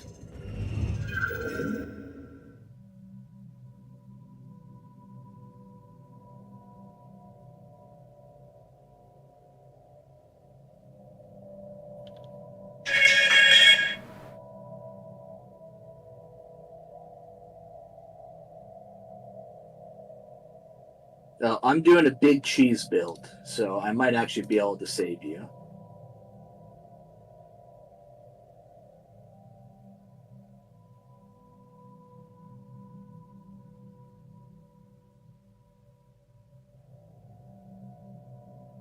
You have to find you though first. Where are you roughly? Straight south, almost. Northwest. Oh, we're not together? We should be relatively clustered. You said you're straight south, Jared.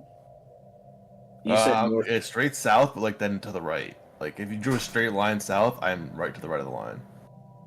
Okay, you're pretty close to me. Where are you, Seth? North, west.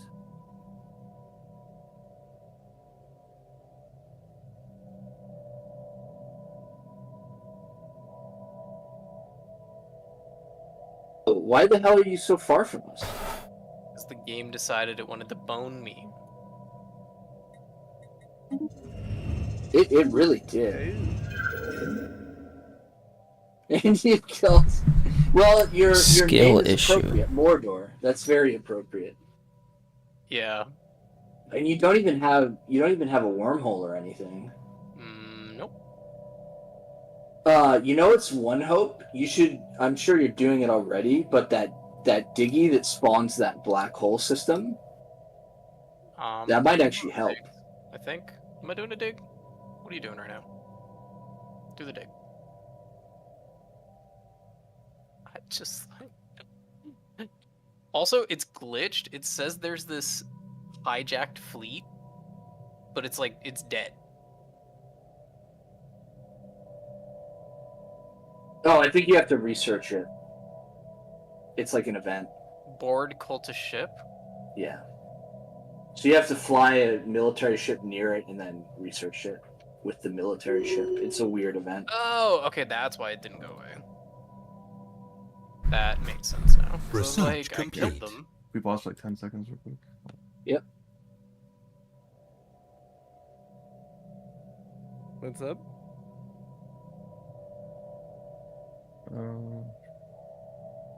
Jared, weak mental. Yeah, I'm trying to read through what ascension perks I want.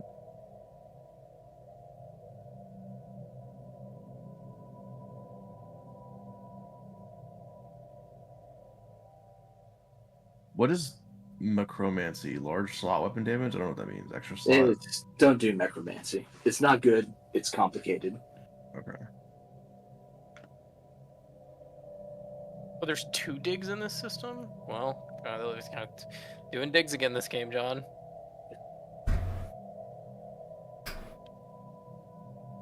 Yeah, I can't do console commands because otherwise I'd go over to you and just blow up one of those systems. Nah, it's fine. But also, like, come on. Like, there's not even a back way out. I mean, this could be good for me eventually, but...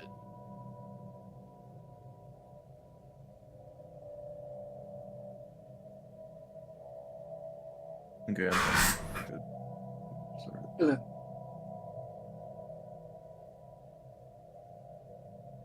Research complete.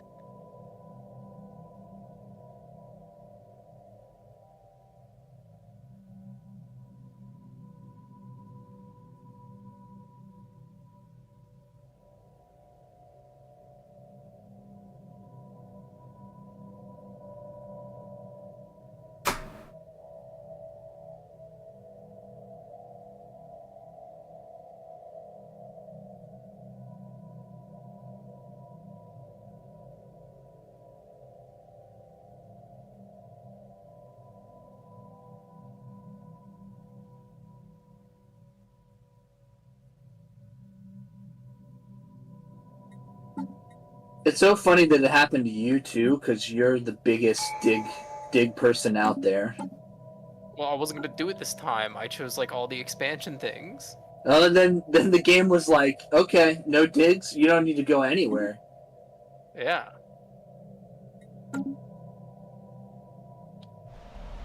There's a hostile fleet, but I can't tell. 1.2k. Okay. Get out of here.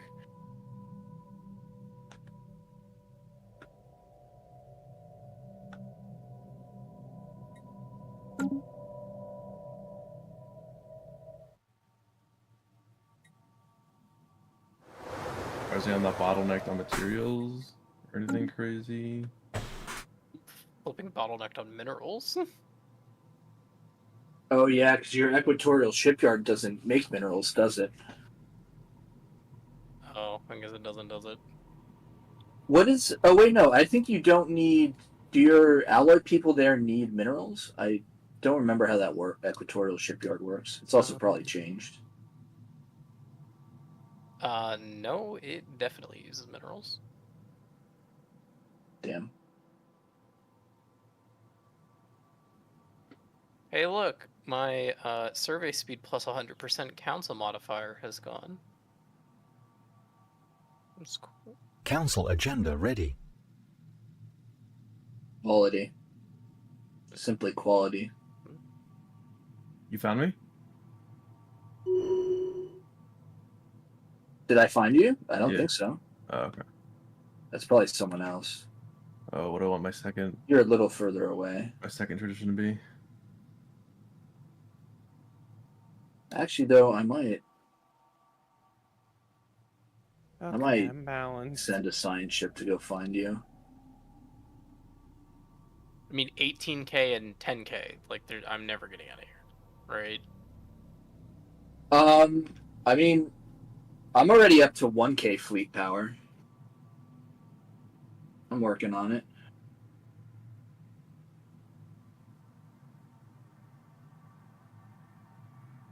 Well, I got 4 digs to do. See? Bright side, Seth. Bright side. It's like the one game I don't want to do it. It's like, What really sucks is that you're so far away. I don't know why you're so far away. Maybe because I have to spawn on a molten world? Like... No, because it usually just makes whatever world you're on molten. I don't think it goes looking for one.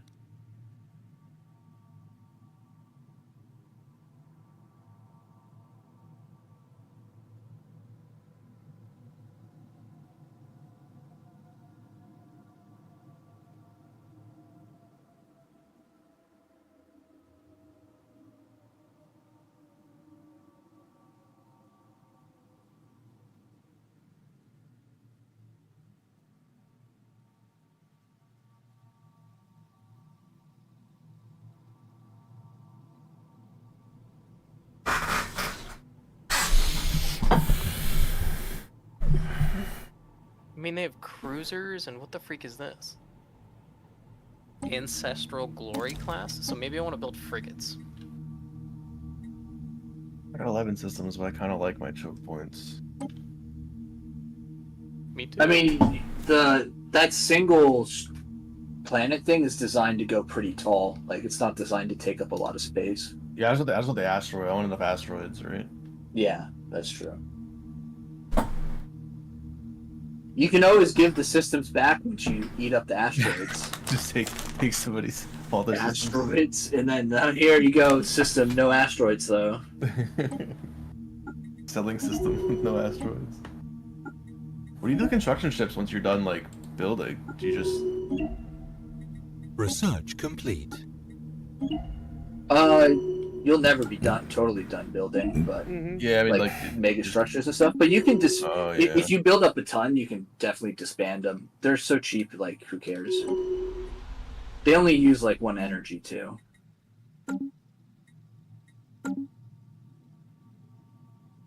Ooh.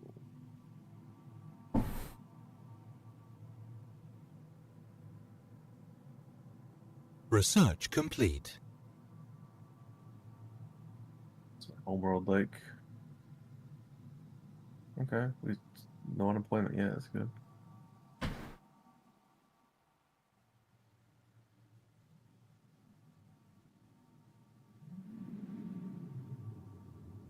All I could do is another foundry district.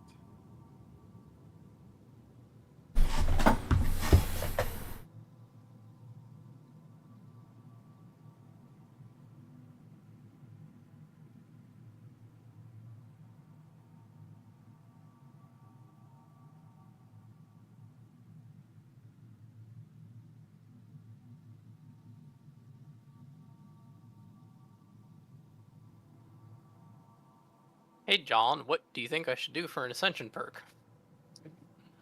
Research complete. What's your new plan now that your initial plan is a little bit fucked? Try. That is fair. I can do the technological. I can just go tall. Right? Technological ascendancy. Yeah. I do kind of want that system too. We'll take that one and I'll be done with it. That's 12 systems. That should be enough. We're done.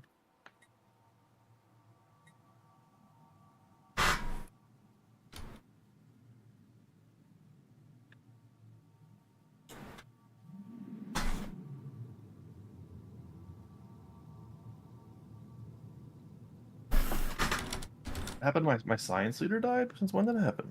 I killed him. Welcome to the club. A great game. It's afoot. It's the first time you talked since we started. Wrong. False. No, not false, actually. I thought we lost you.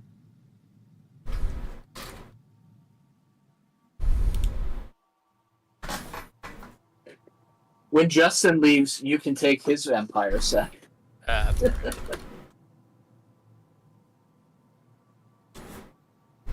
that actually gonna die? No, I'm literally pinned. He's just stuck. I mean, I'm kind of pinned in there too, but just by the walls with the universe. Wait, do I want to do the ultimate enemy route? John? Yeah, fucking do it. I would say, yeah, that's a way to get out. I'm getting out, don't worry.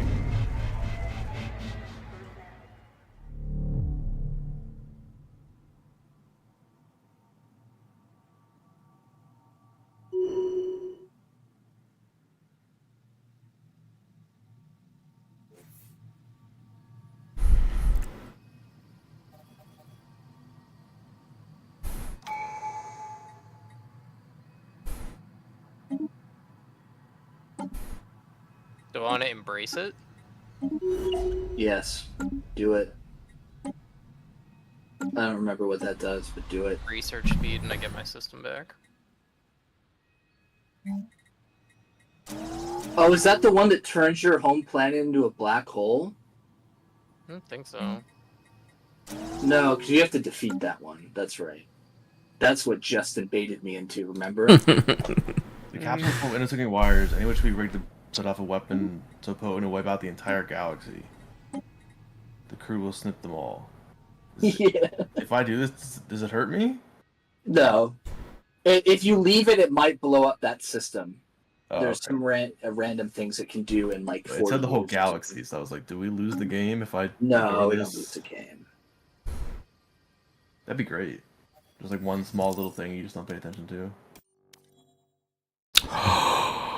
Oh, damn.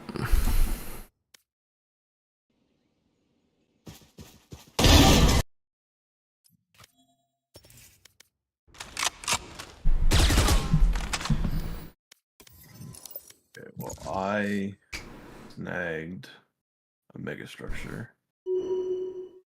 Ooh. A broken one, I'm assuming. Yeah, I think so.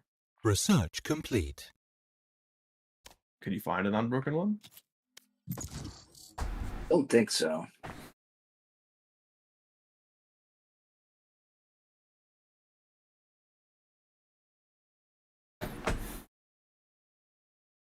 If not, Sauron is now a veteran. That's good. Who's that? My leader. Your leader. You want the theme to build?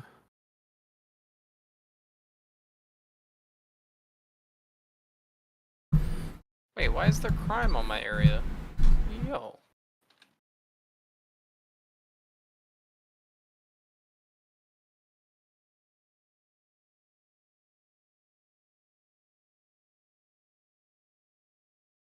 Yeah, it's expensive to upgrade these star bases off the rip. Can you do police thing immediately or no? You mean build enforcer things? Yeah. Yeah. What are they called? Precinct houses? Precinct houses, yeah. Yes, good, thank you. Research complete. Match Hey, found. my influence is full.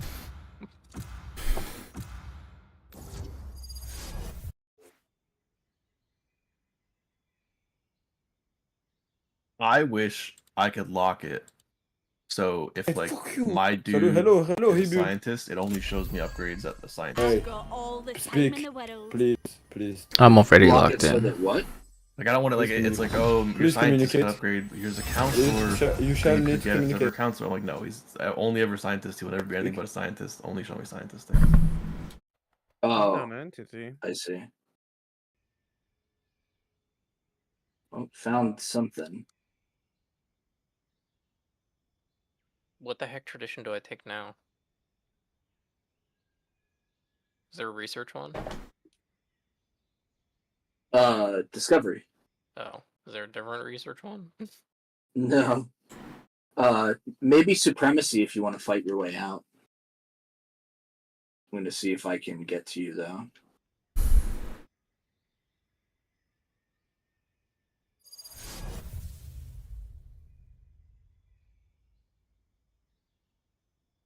I mean, the problem is it's 27K. Yeah. I mean, I've got 2K. I'm getting there. It's 27K in the easiest to fight system, you're saying?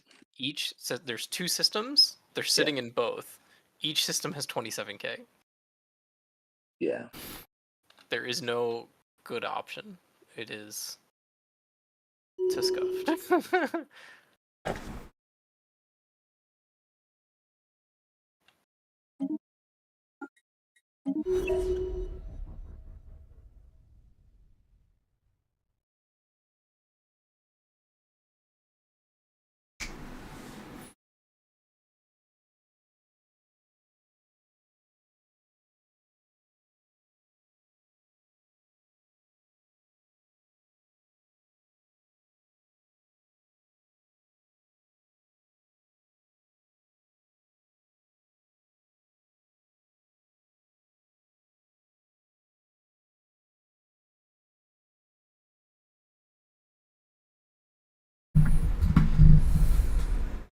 Research complete.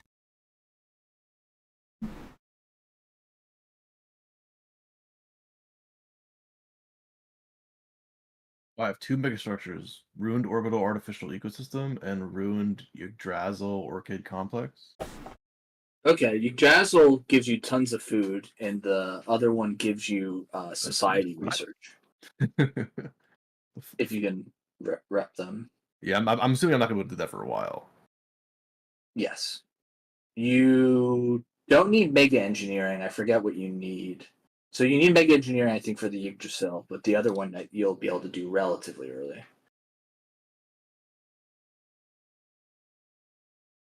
I forgot to do my policies. Reyna, there are better ways to survive than your path. Oh, I'm so ashamed. Pobre de mí. How will I live with myself? Alright, deactivate expanded maintenance protocol. Here. Hello, Clove. How are you? You never want to do that. Hey, what's up? So that's the thing that takes you the music population and puts them to work. Musico. That frame maintenance job, if you remember that. Yeah. So I want some unemployed pops, right, or no? Go. It's always more useful to have them employed, but at least the unemployed ones will do something. I can have music on. Okay. Basically, is the point of that. It's to deal with the fact that you're not always going to be able to balance out your population. You're just not fast. Pardon? And the logistics optimization, I want to do that every time I can, right? Basically. Yeah, once you're done taking systems, and it's too early for you to use influence for anything else, there's no reason not to do it. Yeah, I like this build so much better. Not worry about getting screwed up by enemies all the time. Not worry about specializing my planets. That's all Last player standing. See how big is this alien fleet near me? Spike planted. One enemy If I put like remaining. sensors in my systems, can I see fleets and other systems nearby that I'm not like that don't have surveyed? You can see a certain distance from any of your science ships and from your bases. No peeking. That's how it works. Well, hey, there's the EHOF thing going over there. So. Oh shit! That's how you get out, Seth. Yay. We're so stupid. Don't insult me. Of course, that's how you get out. Okay. My heart's racing. Because you can just EHOF to there, and if someone gets far enough along, those pedestal things will open up. You'll be able to get out. You're now an EHOF rush, like Justin. What's that mean? He's rushing the. Remember that building you had when you're out there that let you make the systems? That's. Oh, Seth needs it too? Seth needs to use it. I mean, I can't do anything.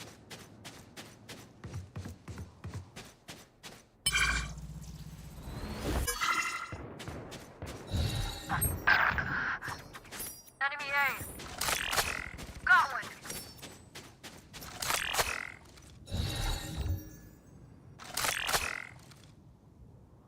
council agenda ready. Wait, how do I unlock the research stuff on my... That was a building? Yeah. Research complete. I gotta be careful with these buildings though, because I only get like 12 or something. And I still get more of a time. Yeah. You'll unlock all your building slots pretty quick with the single world thing, but still you only get so many. I actually usually play with a mod that lets me do 32 buildings when I play that Origin. For that exact reason. No peeking! Out of charges. I'm out of here. Satchel out. I know, yes. No peeking! I know black, puppy, I know black. 30 seconds left. See, Jared, you shouldn't have done your thing last time. This is the actual way to go outside the map without anybody bothering you. Go, go, go! Spike planted. I'm out of here. I found Sam. But you know, fuck Seth, he gets to be on the other side of the fucking... One enemy remaining. Last player standing. Take this! Gotta go! Yeah, Sam, that's my system. Go, go, go! FYI. Which one? It just doesn't go again.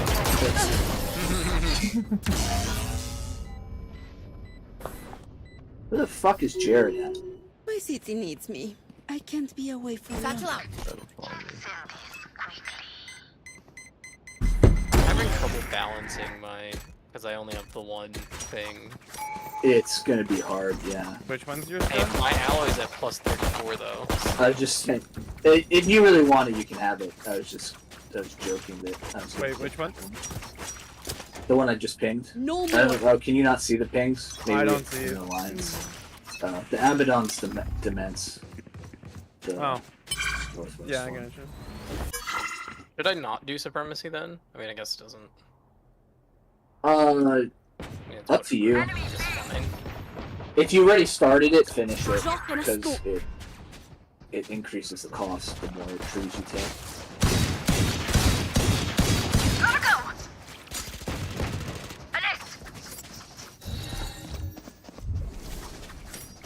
Wormhole travel? Ooh, should I do that? Do you have a wormhole you can go through?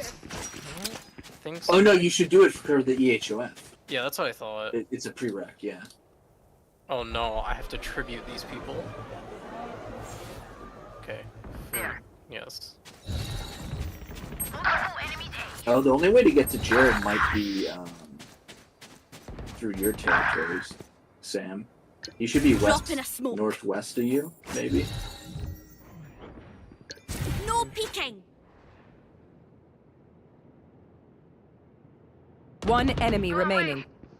Last player standing. I might be able to get...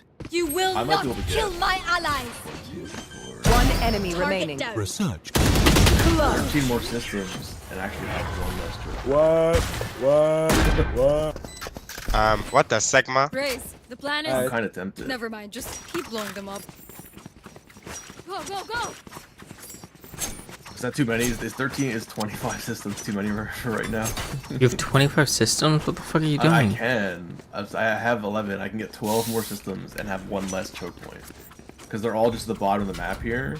Unless like one of you spawned in here and owns like 7 systems underneath me. Yeah, those are mine. That's where I live. Valorant? Justin's playing Valorant? Is that what you said? Yes. Hello! Justin? Here we go! What? No, I can't see. You what? I can't see it. He's struggling here. Can't see what? I'm still like stuck in my corner here. No, I'm the stuck one. Did you start? You did the Away on an Island one, right? Yeah. This is what I told you. The whole point of that one is you're stuck in a corner. No peeking! Okay. Have fun in Valorant, I guess. Still in sight. Enemy spotted me. Reloading. Last player standing. What's this One down. caravan Can't coalition use this. with slots? Oh shit, I forgot about that.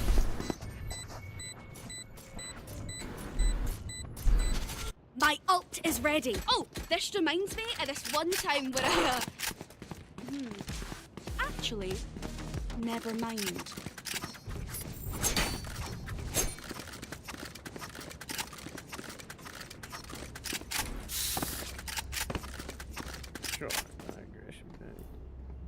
Yeah, I want to start our federation up. Come on, let's go. So the easiest way to do that is to. Natural. Oh, wait. Did you go to my ball? Tidy. Go, go, go. Enemy spotted. Bad move. Got your ass. How do I deprioritize some of the alloy for now? Oh no! Why does it give me exotic gas refineries, destroyer, and starhold all at the same time? Are you kidding me? There's a 4K. That's insane. I've been It just getting does that. nothing. It just does it. Which one do I pick? Wait, which one? Exotic gas. Council agenda. Destroyer and exotic gas refineries. Starhold. It's my recommendation. I had exotic gas refinery, synthetic crystal plans, and I chose afterburners instead. Last player standing. Why? What are the other things going to do for me? I don't know. Spike planted. Touching instead, or are you touching?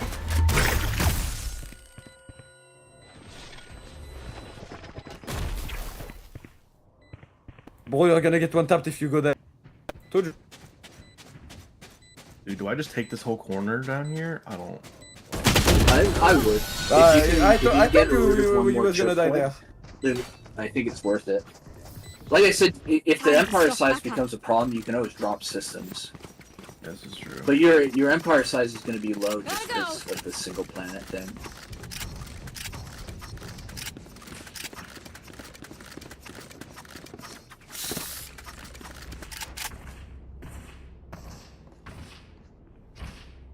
Maybe I, for now...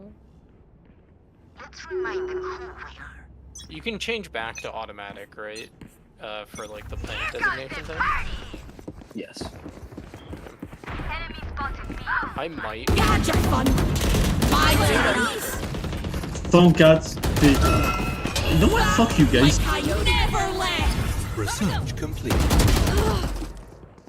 I'm out of here. Nice double ammo. Die. Enemy spotted. Last You will player not standing. Kill my allies. Spike planted. Imposter killed. My ultimate is ready. My territory, my rules.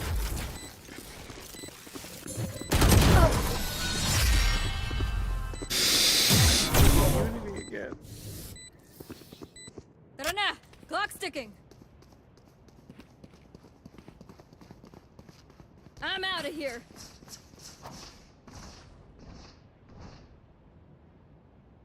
Oh, there's a natural wormhole down here.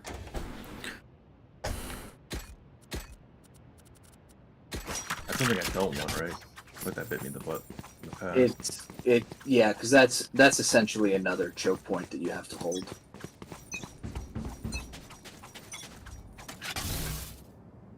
But you can always take those systems and then have your defensive perimeter be inside them, especially for you, because none of them are going to have columns, right? So they're never going to be that important.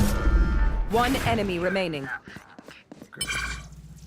So 99% of your resources are going to come from that one system. Reloading. Always. Watch out. Dropping smoke. Careful here.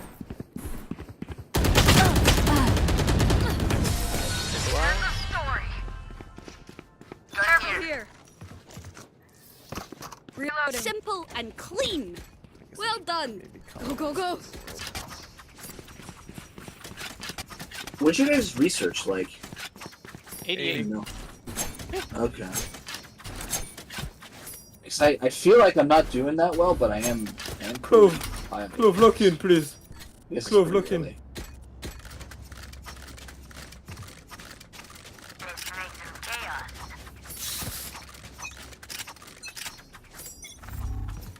Guess what? What am I waiting for? You fought well. After wormhole travel, I'm looking for EHOF or less to do it. After wormhole travel, you're looking for EHOF. EHOF alpha. Which will be where? Ooh, I want to say physics. Here we go. Oh wait, what the? They will go. See ya. Healing loading. Systems appeared in my area. The black hole. One enemy Yes. remaining. So that's you were doing it inside system? Yeah. Yes, that's expected. That's the EHOF sequence.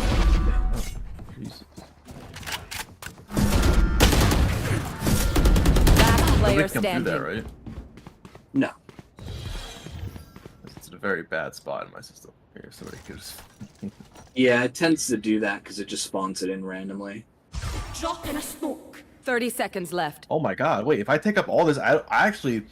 Oh my god! I get rid of 2 choke points. I only have 2 choke points into my systems. 24 systems and only 2 choke points. Okay. Yeah, that's nice. That means we're building an army. We're going to war with 10 these boys seconds over left. here. Must be nice. Must be nice. Is that what you said? You have the best choke points, Seth. What are you even complaining? Satchel out. Spike Way in, planted. no way out. I can start to build destroyer. But I don't even know if it's worth it for now.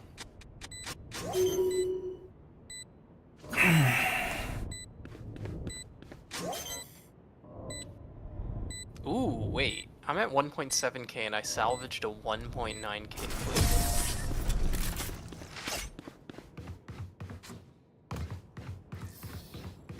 Once more into battle. I'm not tired. Are you? Great, I activated some kind of machine. Dude, I have so many research projects in my systems. If I had like 10 science chips, I wouldn't be able to do them all. Thank you. It just literally keeps popping up. Sorry. Anomaly found, anomaly found, anomaly found, anomaly found.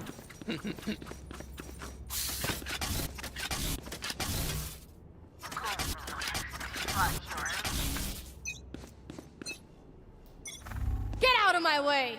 There is an Astral Rift in my thing too, John. Where the fuck? Are you near the Drop in a rim? smoke. Is that what you said, Jared, or near the center? The outside, yeah. If you go draw a straight line from the, I'm like right to the right of a straight line. I'm right next to Procinian Stellar Module. If you found them, I'm right under them. Ibanic Veil, I'm under them too. A little further under them.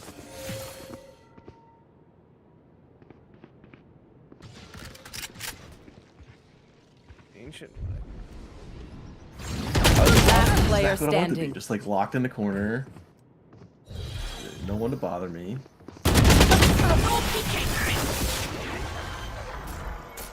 And then I take over the universe from here. Get ready. I go fast. Research complete.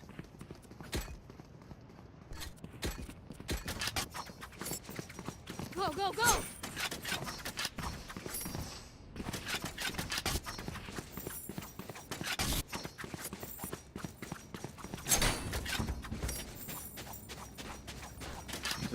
Anomaly found. Oh my god. Let's make him dance. I only have +7 Unity though. My Unity is gonna screw me. Why because I have 3 subs? My ult is ready.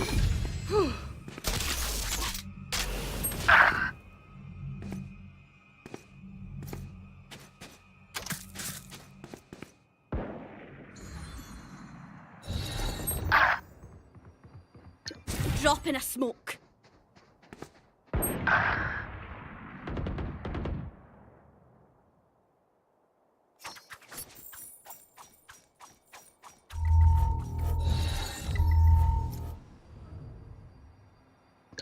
No peeking. Oh. Last player standing. Spike planted.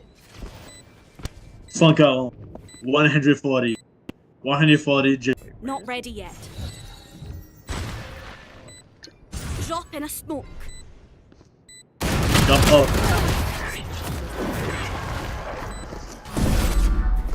Research complete. I reckon I'll take a kip after this. I've earned it.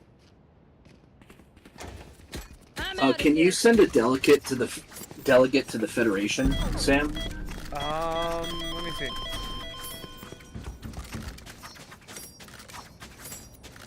Where would I send them?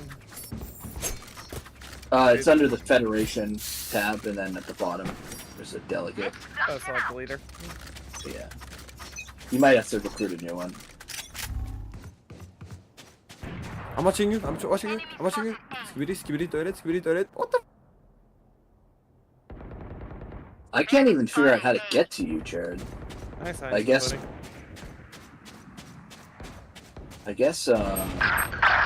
spotted A. Here comes the party. Guess you really are cut off, huh? Yeah.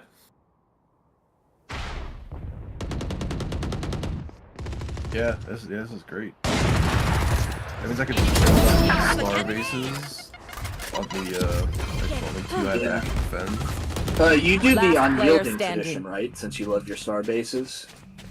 I think I just did that one. Yeah. You will not kill my allies. That is always going to be a good one for you, because without unyielding, star bases suck. They suck dick. Oh, did not know that. Well, the bonus is they give like a 25% damage bonus or something completely stupid. Before it's gone. Okay. Oh, that was an easy war.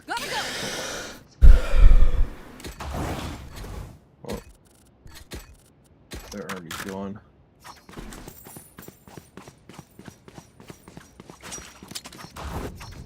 Timed project? Where is? How do I assign it? Tracking that.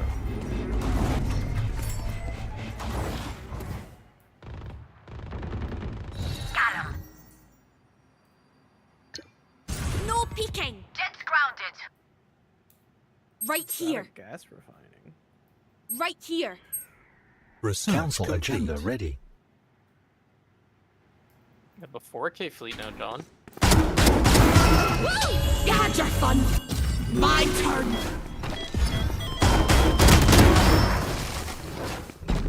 I have an 8K fleet, and I'm working on my frigate fleet. How the fuck is an 8K fleet?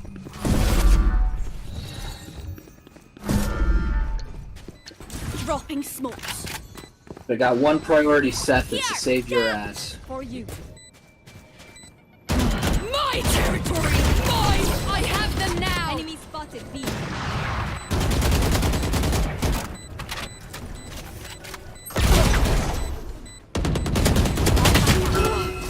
Back like I never left! Last player standing.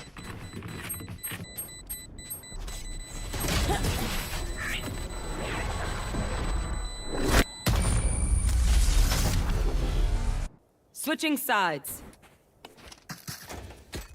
Stand tall.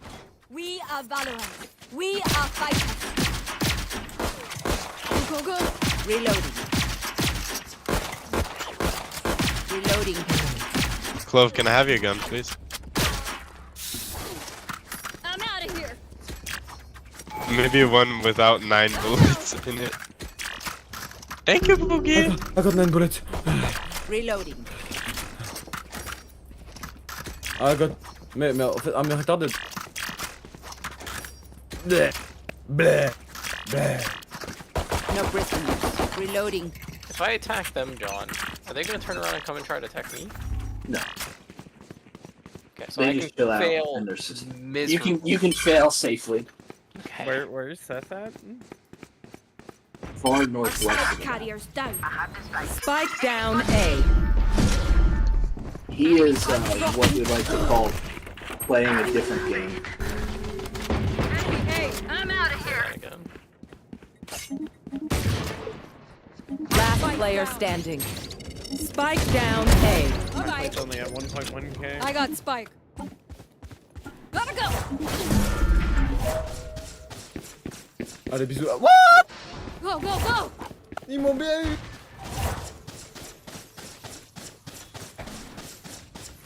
Almost out. I'm out of here.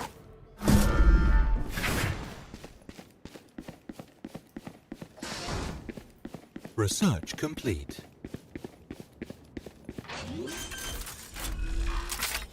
Yeah. I gotta go. Scared. Ooh.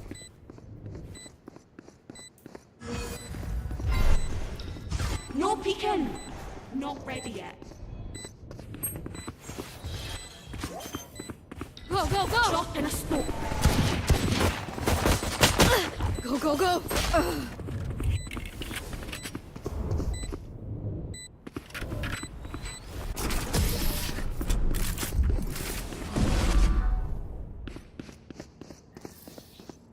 If you must fall, then fall near me. I'm out of here.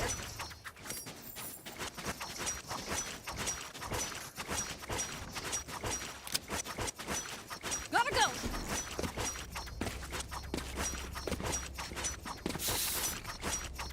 If I want to hire a naval person, is that an admiral or a general?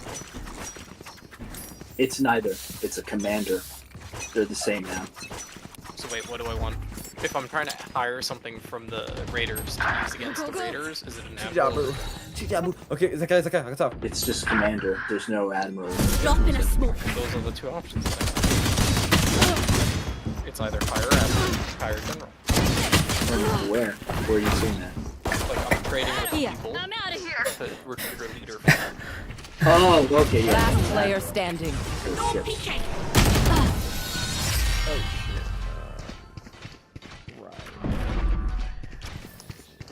Deep breaths, How everyone. good is this person? Your hearts are pounding. You're gonna hire an admiral from them and then Here, gotta go.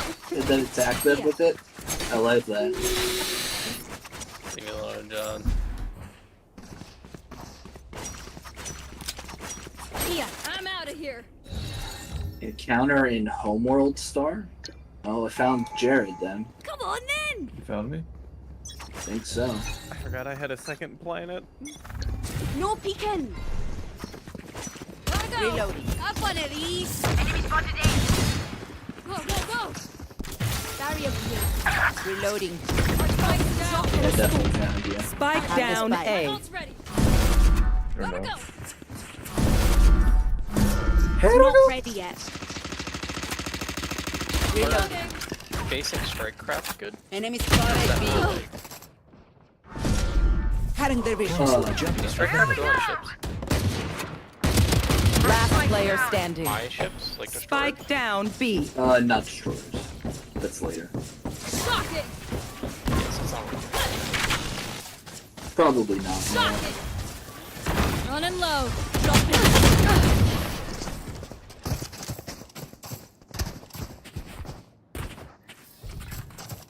Match point. I know what must be done.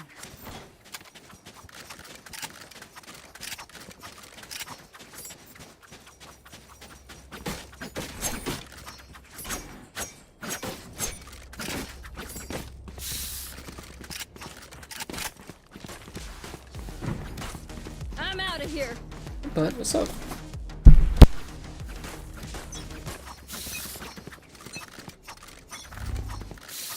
Go, go, go! Get out of my way! Watch out! Enemy spotted A.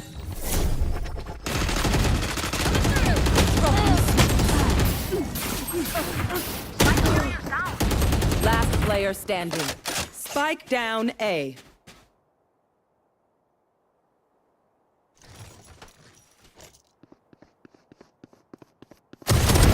Oh.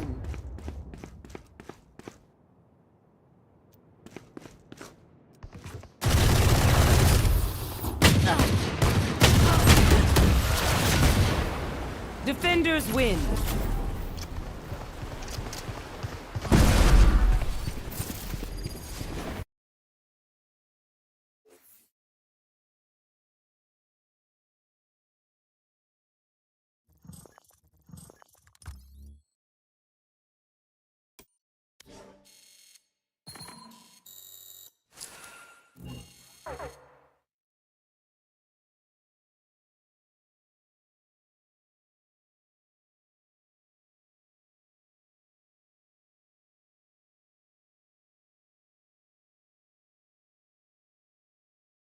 I'm taking a side thing into Astral Rift exploration. Because I have one of those.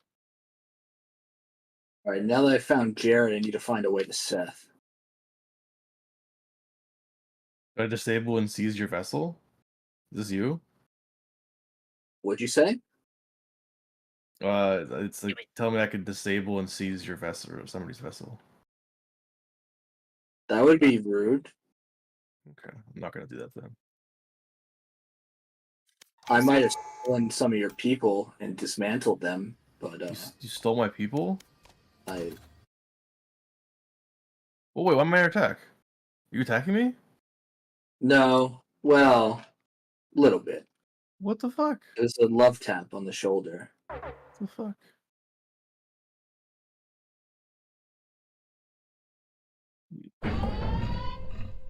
Now, would you like to join our federation?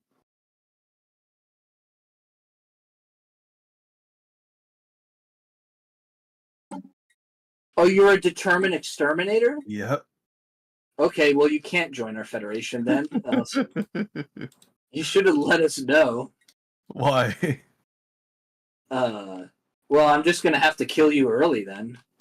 What do you mean? I can't let you steamroll. What?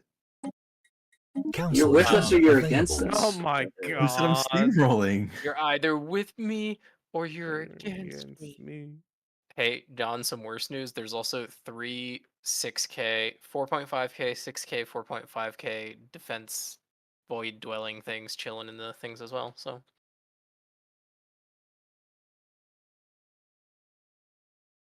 Did you send your people in? How'd it go? No. No, you haven't done it yet? No. You might be able to whittle them down eventually, though it's going to be expensive.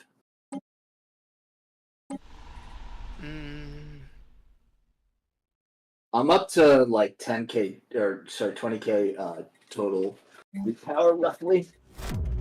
About half frigates.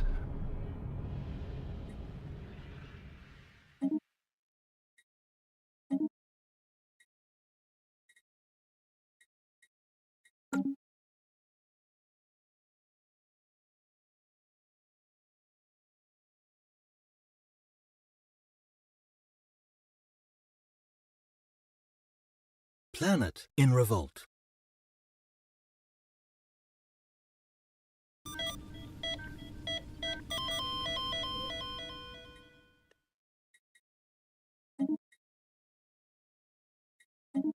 I'm at total 9.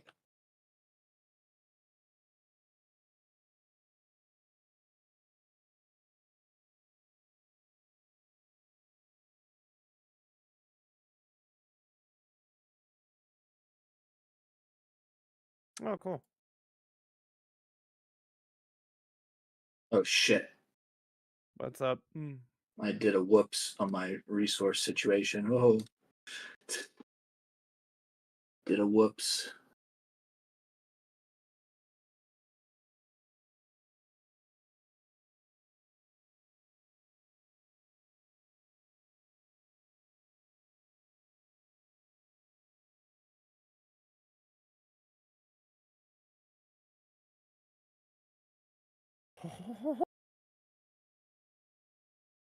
Autocannon? Guessing Jared is What?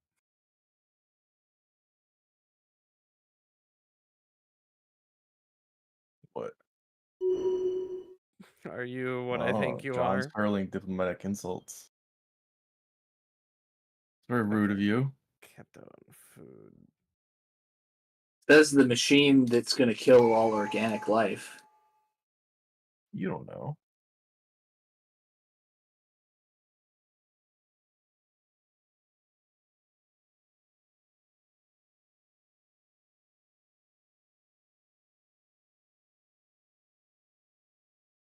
What did I do with that Oh side my shot? god.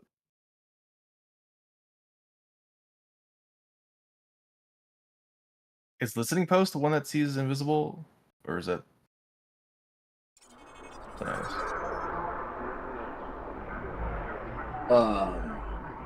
No, that's detection array. Different thing. Different thing. I don't know how to get this fucking Seth. Maybe I'll have to go this way. Research complete.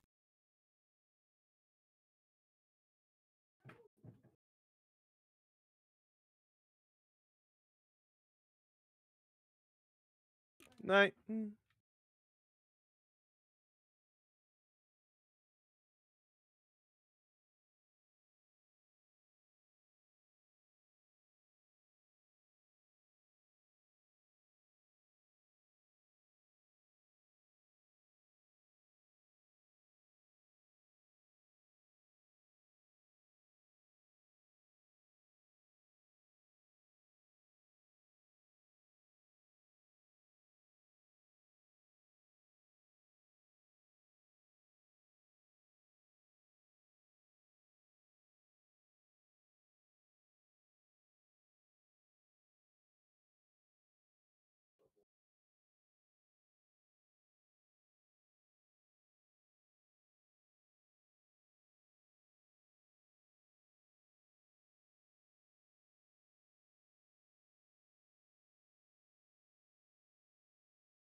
Oh. Okay.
Nice.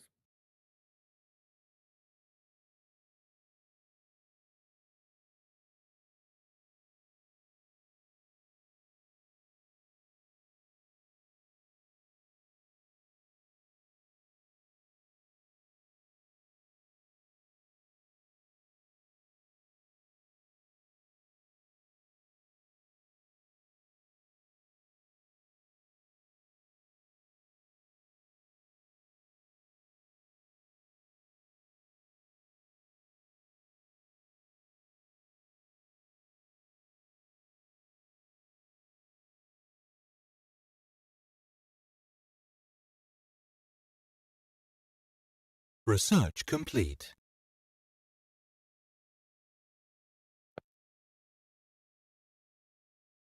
Ships take monthly alloys. Yes. And power. Yeah.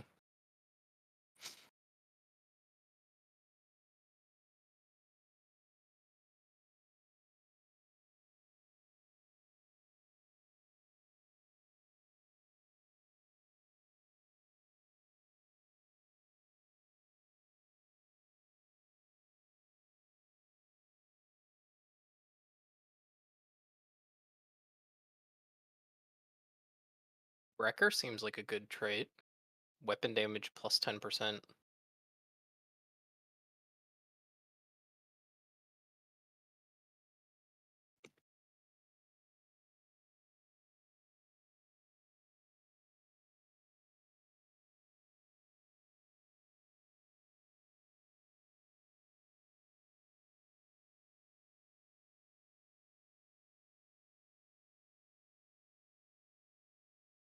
If I do the Mastery of Nature, max districts +2, does that work for me?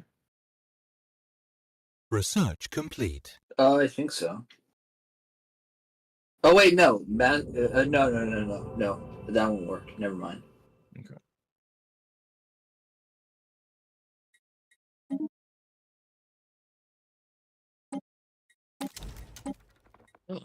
I can just keep doing astral rifts.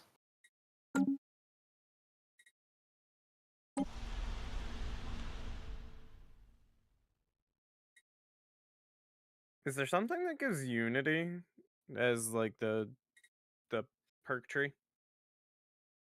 That gives Unity. Harmony, I think maybe. Okay.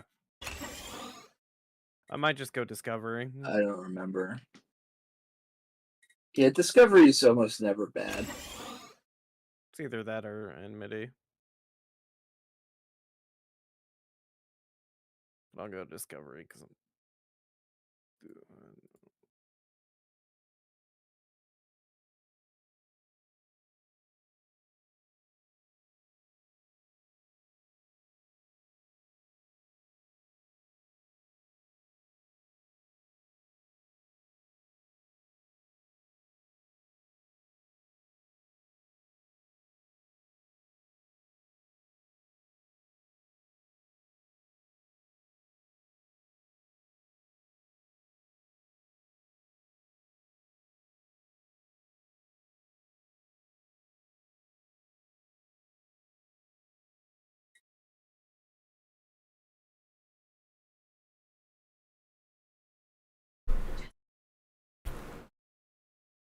What's up?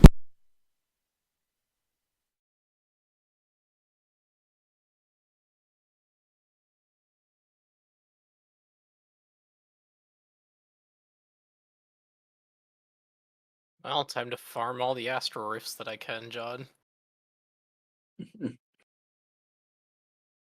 Do I need something to unlock the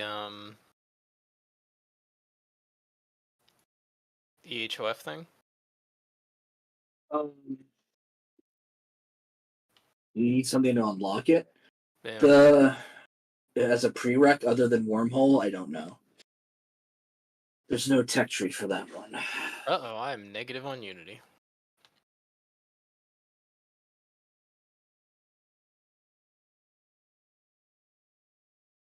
I am negative on consumer goods. Lose some of these commanders, you know?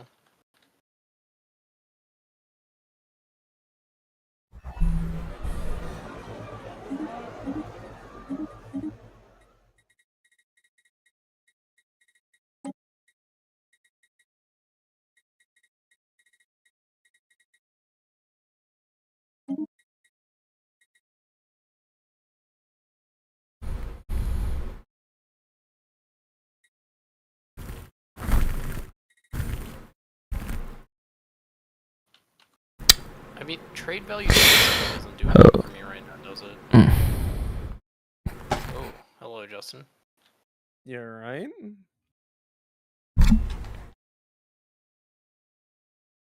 Yeah, I'm good. What's up, guys?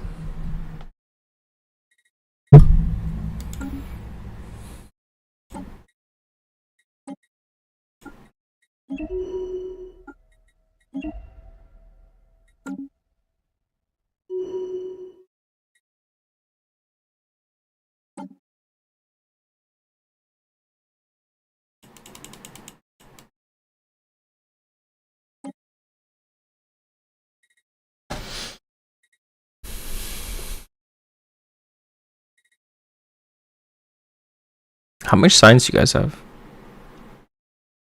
93. Oh, okay. By what do you know it?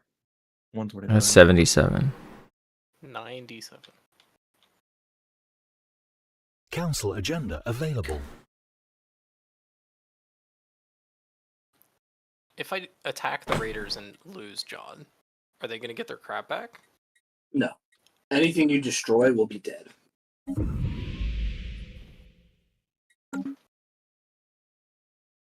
I have too many leaders now, so I'm losing thing. Yeah, you got to be that's my careful problem. if you don't have high unity generation. Well, I'm basically handicapped, right? Yeah. There was one potentially habitable planet, but it blew up when I did the Nice. There's another Forge world in here, or Molten world. Yeah, you don't have the tech to actually use it though. What am I at? 7, 9, 11? That's could be worse.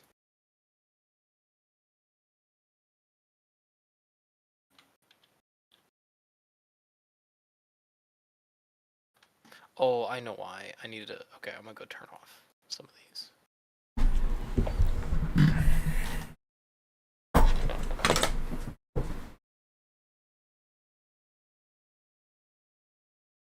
Nah, it's straight from leaders. This doesn't even matter.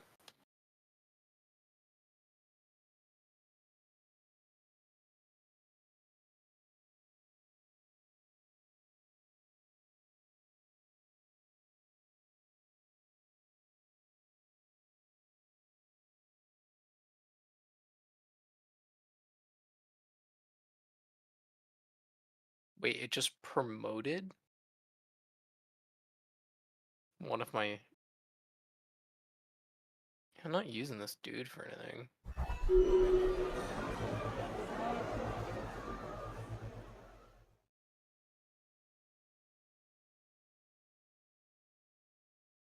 It keeps giving me really good ones all at the same time. I mean, at least you're getting good text then. No, it's like every like 5 picks, it's like, here's 3 really good ones, and I'm like, Jesus.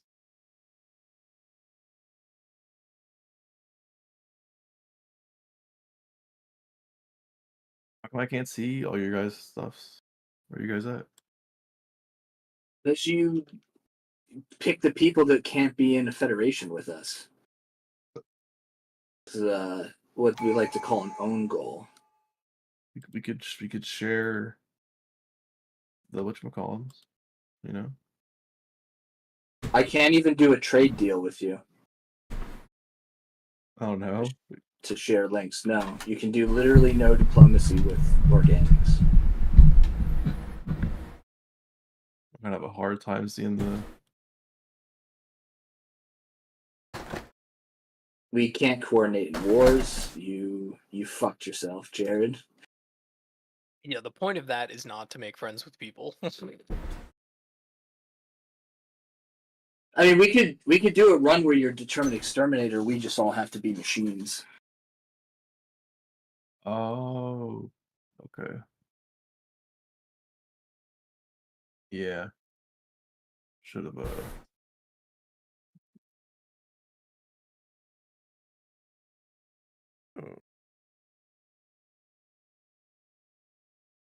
I was sitting there, I'm like, why can't I send someone to increase our relations? It's like, oh, okay, determined exterminator wants to exterminate me.